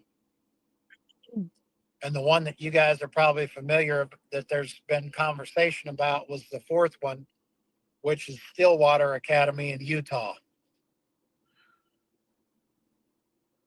And that's where a lot of the Tennessee boys go that have these types of issues. Okay. I'm making notes. Sorry, Tony. And Wow, at the bottom of the email, the lady said all of these locations have openings. And this email was from Tara Akers, who was the assistant. Okay, guys. So this is Tara Akers, who recommended these 4 schools. Tara Akers did not take into account that Sebastian has a rare chromosome deletion, that he has a pocket of fluid on his brain, and then he also has been recently diagnosed within the last couple years with autism spectrum disorder. She does not consider this whatsoever when she is referring these families to programs. Why? Okay, take off some of that heat off of Katie just a little bit there, and let's wonder why this woman is recommending this to families in need. And who is she? She is the assistant what? Director. Assistant director. Let's go back. Sorry, let me just go back just a little bit. Of these locations have openings. And this email was from Tara Akers, who was the Assistant Director, Information Services for Residential Schools and Programs. Oh, good Lord. She's the residential schools and programs director assistant for blah, blah, blah. Spare me. You know? Put that in your pipe and smoke it. So Brenda says if they sent Sebastian somewhere, wouldn't he get phone calls home? Not necessarily. Not necessarily. Phone privileges are earned at a lot of these places. Now, I'm not saying that these 4 or any of the ones that Sebastian is or isn't in, if he is there, do this. But that's one thing that doesn't concern me because of what I've heard, right? So phone calls are absolutely privileges, even to speak to their own family members, Brenda, which is horrific in and of itself, right? Especially when we think about how children on the spectrum do feel comfort in speaking to people who they know and trust and love and care for, right? Or if it's part of their routine, like our like Devlin Tate, right? It's routine for him to check in on people. That's part of his routine and who he is and what he needs to do to feel complete. And I've heard that from everybody that I've talked to. That is one thing that has stayed consistent in Devlin's case. And that's why we're so worried about him, that we haven't been able to find him, and he's been gone a year, almost a year, and no one's heard from him. That's why we're so that's one thing Tamara always tells me. She's like, I don't know, Trish. I mean, he would have called me, he would have called Mama, right? Her mom, Sandra, who is Devlin's adoptive mom. And I believe he would have called Jessica, his biological mom. I believe he would have called his good friend that I spoke to, and she told me that he needs to feel complete with the once he does these kind of ritualistic routine things that he does. But again, with Sebastian, that's what I'm thinking. If they put him someplace in one of these programs and he's not complying, he could be in trouble and not be able to have any phone calls home, right? Or they could have told him that we don't want any phone calls from him. He's your problem. Just depends on where they decided to take him. And then my brain goes to the trafficking aspect of things and what Katie told Heather Cohen. I mean, she's sitting over there talking about how he could be in a basement or trafficked. Check the dark web. Really? Okay, absolutely. Did Heather do that? Fuck if I know. Sorry. Hell if I know. At least to his parents, Ellie would know. Hard to believe he wouldn't have been if they found him there, in my opinion. But that's the thing, Brenda. They did ask a year in for all of the communication devices, got a warrant for them a year after Sebastian went missing. What if they're thinking that they put him in the school too and that they're seeing if there's any communication? I wonder why they had why they got the search warrant and what was the probable cause for it, right? What compelled them to do this? What compelled them to do this? Because I bet you they're looking for communications to see if they're communicating with someone who has Sebastian, in my opinion. They're also taking cameras out of the house.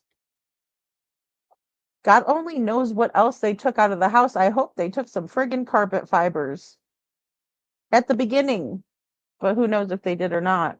And carpet fibers from all of their vehicles needed to be taken as well, in my opinion. But Brenda, I'm right there with you. I know what you're saying, though.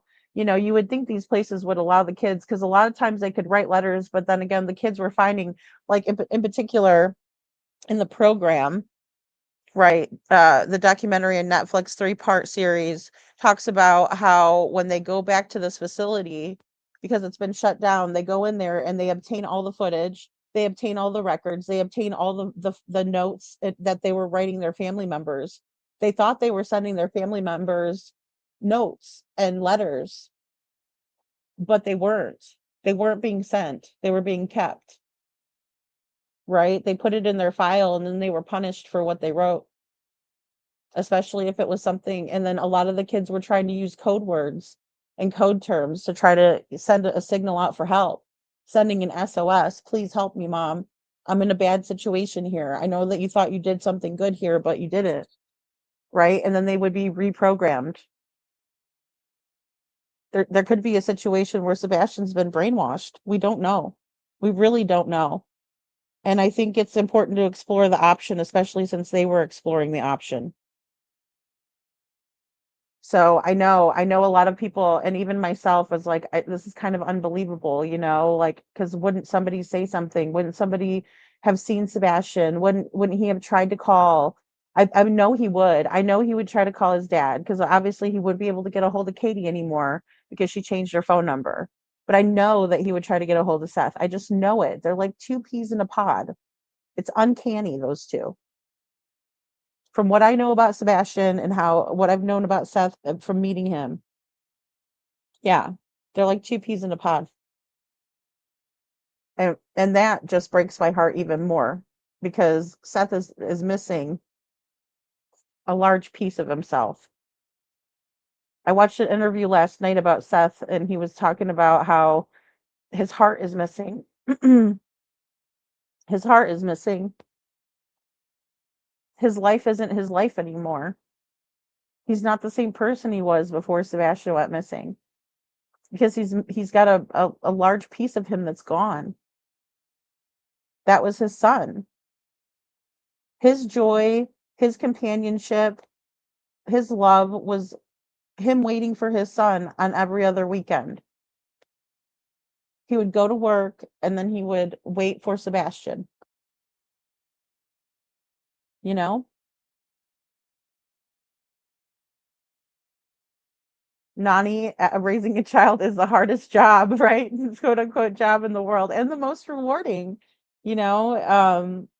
Gosh, it's just one of those things where if you know, you know, and it's like you should just be so thankful and grateful, And especially when we see situations like this, it just breaks my heart for the parents. It really does. Chuchi says, Lady Freedom, do you think any of these schools Tony is mentioning or you found could be in Jen's hotspots? I haven't checked them against Jen's hotspots. I bet you, I know she put him on the map though. I'll just say that about, I know Jen. So I bet you she put him on the map. That's a great question though. I'm going to have to follow up with that and try to see um, if there's a hotspot based on the positions of the schools on her map. Thank you, Chuchi. Yeah. Sasha says, and explaining things to the child helps too, so they can learn to read only around 7. They will be more cooperative with normal logic. Yeah, I mean, I think explaining things to children is key, right? Like even when I use timeout as a discipline, method, you only put the child in the timeout for the amount of years they're on this planet for, right? So if they're 2, you put them in there for 2 minutes. Usually you don't have to do a 2-year-old. I don't remember ever having to do stuff like that when my daughter was really little. But as they get older, maybe 5 or 6 or whatever, but then I always explain to her why. It was never just like, oh, you're just in there, okay, whatever, now you're done. No, it's like, okay, well, and there was usually a hug involved, right? There was usually a heart to heart involved, right? Because you just want to explain to the kids, like they know what you're saying to them. If you just take a little bit of time out and just say, "Hey, do you know why you were in timeout?" Okay, and then they tell you, "Okay, well, mommy just doesn't want you to do that again," or something like that could make everything better explaining it to them. If they don't know why, then you can take that opportunity to explain why. Maybe they don't know. They're kids, they're learning. You have to teach them. So, yeah, normal logic and understanding is key. Thank you, Sasha. Goes to in California near where Katie travels to. I mean, they're all over, Sandy. Oh my gosh, they're all over. That's why I was thinking, speaking of Jen, but Jeff was saying, should we be like sending out emails of Sebastian's flyer to schools? And I think that is something that we haven't done, so we should, you know. Which he says, Brenda, they could have his calls restricted to incoming only, have him listed as a Proudfoot versus a Rogers, or say Seth is 100% no contact, which means the school would dial the phone to approved numbers. That's a big one, that I did not mention. So thank you so much. Yeah. Only approved numbers, have Sebastian under an alias, have him as a Proudfoot. Ugh,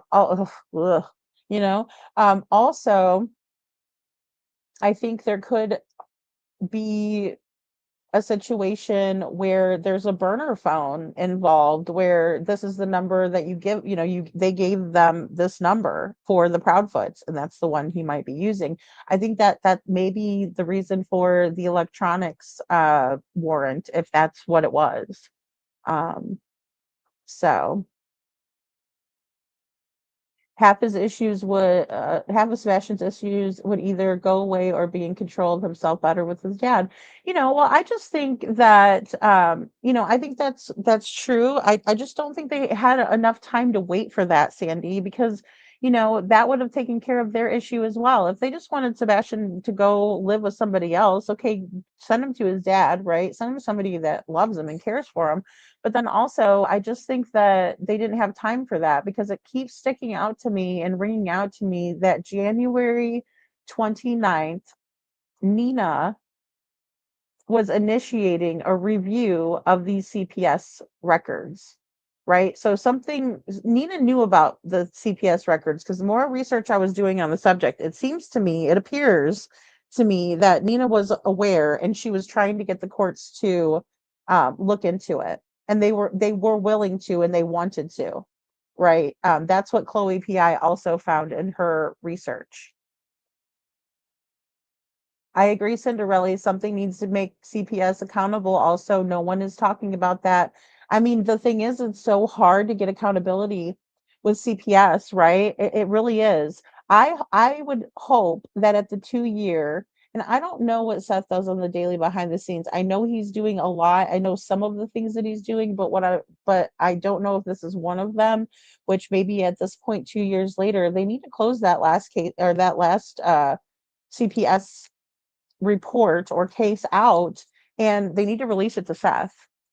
I believe that, right? So he can have a better understanding of what was going on in that time frame. Because I think this is key. I really think this is key, and I think this is the straw that broke the camel's back. And it's no secret, and law enforcement knows. So why are they not acting? It's up to them. It's up to them. So,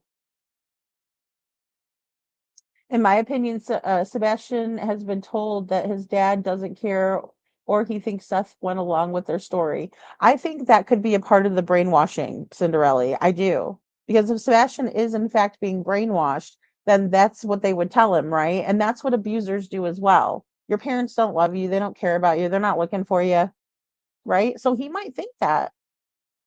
As horrible and as crazy as it would seem, because I think that deep down inside, he'd always know that Seth was looking for him. But we just don't know what mindset or what they put him through, right? We just don't know. So, and they could be using substances or something like that as well. So I can't discount that. Again, I feel a little tinfoil hat-ish when I say that, right? Like I'm putting that one on instead of my thinking cap. But then also, I think that there is some evidence to support some of that because we've seen it before. It's a pattern in true crime that we've seen before. I believe so. I believe so, Detroit. I could be wrong on that, but I'm going to say yes to that because I do believe, well, they were well aware and they knew Seth, and also, um, with the parent teacher conference, Seth was there. They were blaming everything on Seth. So they definitely knew who Seth was at the school, that is, uh, Beach High School where Sebastian was attending. I think KK may still have contact with Sebastian. I think so. Yeah, Cinderella. I mean, and I think that's maybe what the police were looking for to see if they could find any proof of that. Because just like on my thumbnail today, we have to prove it. We do. We need proof. We need evidence. We need to continue to seek out the truth and proof and evidence. We cannot stop. We need to actually continue on full force like that. That's also goes along with applying pressure to the situation. We want the truth. We want answers. 2 years is too long. Witchy says, Sandy, the school may not know about Seth. He told his stepdad is in the process of adopting due to death or have a Proudfoot listed as a legal name, etc. Yeah, they lie to us. Why not the school? Yeah, and I could see a school not being aware at all of the situation. I can see the school not being aware and, having no idea that Seth is looking for his child, especially because they don't want the awareness out there. They don't want the awareness. And that's a big red flag because that means that they don't want people looking for Sebastian. I'm talking about the Proud Feet, the Foot Clan. Nani says, Lady Freedom, I'm going out of the country this week after next, and I will be going to 2 countries. Oh, awesome. If I email you where I'm going, will you ask Jen if there's a place I should make sure to take flyers? Yeah, I sure will, Nani. I think that's a great idea. Yeah, definitely. I mean, the more awareness we can get, the better, and again, more prayers, more involvement, you know, on a higher level is always a good thing. So thank you, Nani. Yeah, that's a great idea. I think Jules sent a stack of flyers to those types of schools. Okay, great. Yeah. I mean, I don't even know where we would start except for maybe to go from Tennessee on outward. I think these 4 are a good start as well. But I also think that these could be a distraction to the actual what they actually ended up ultimately doing if they did send Sebastian away. Which, I mean, I can't take that off the table. So yeah.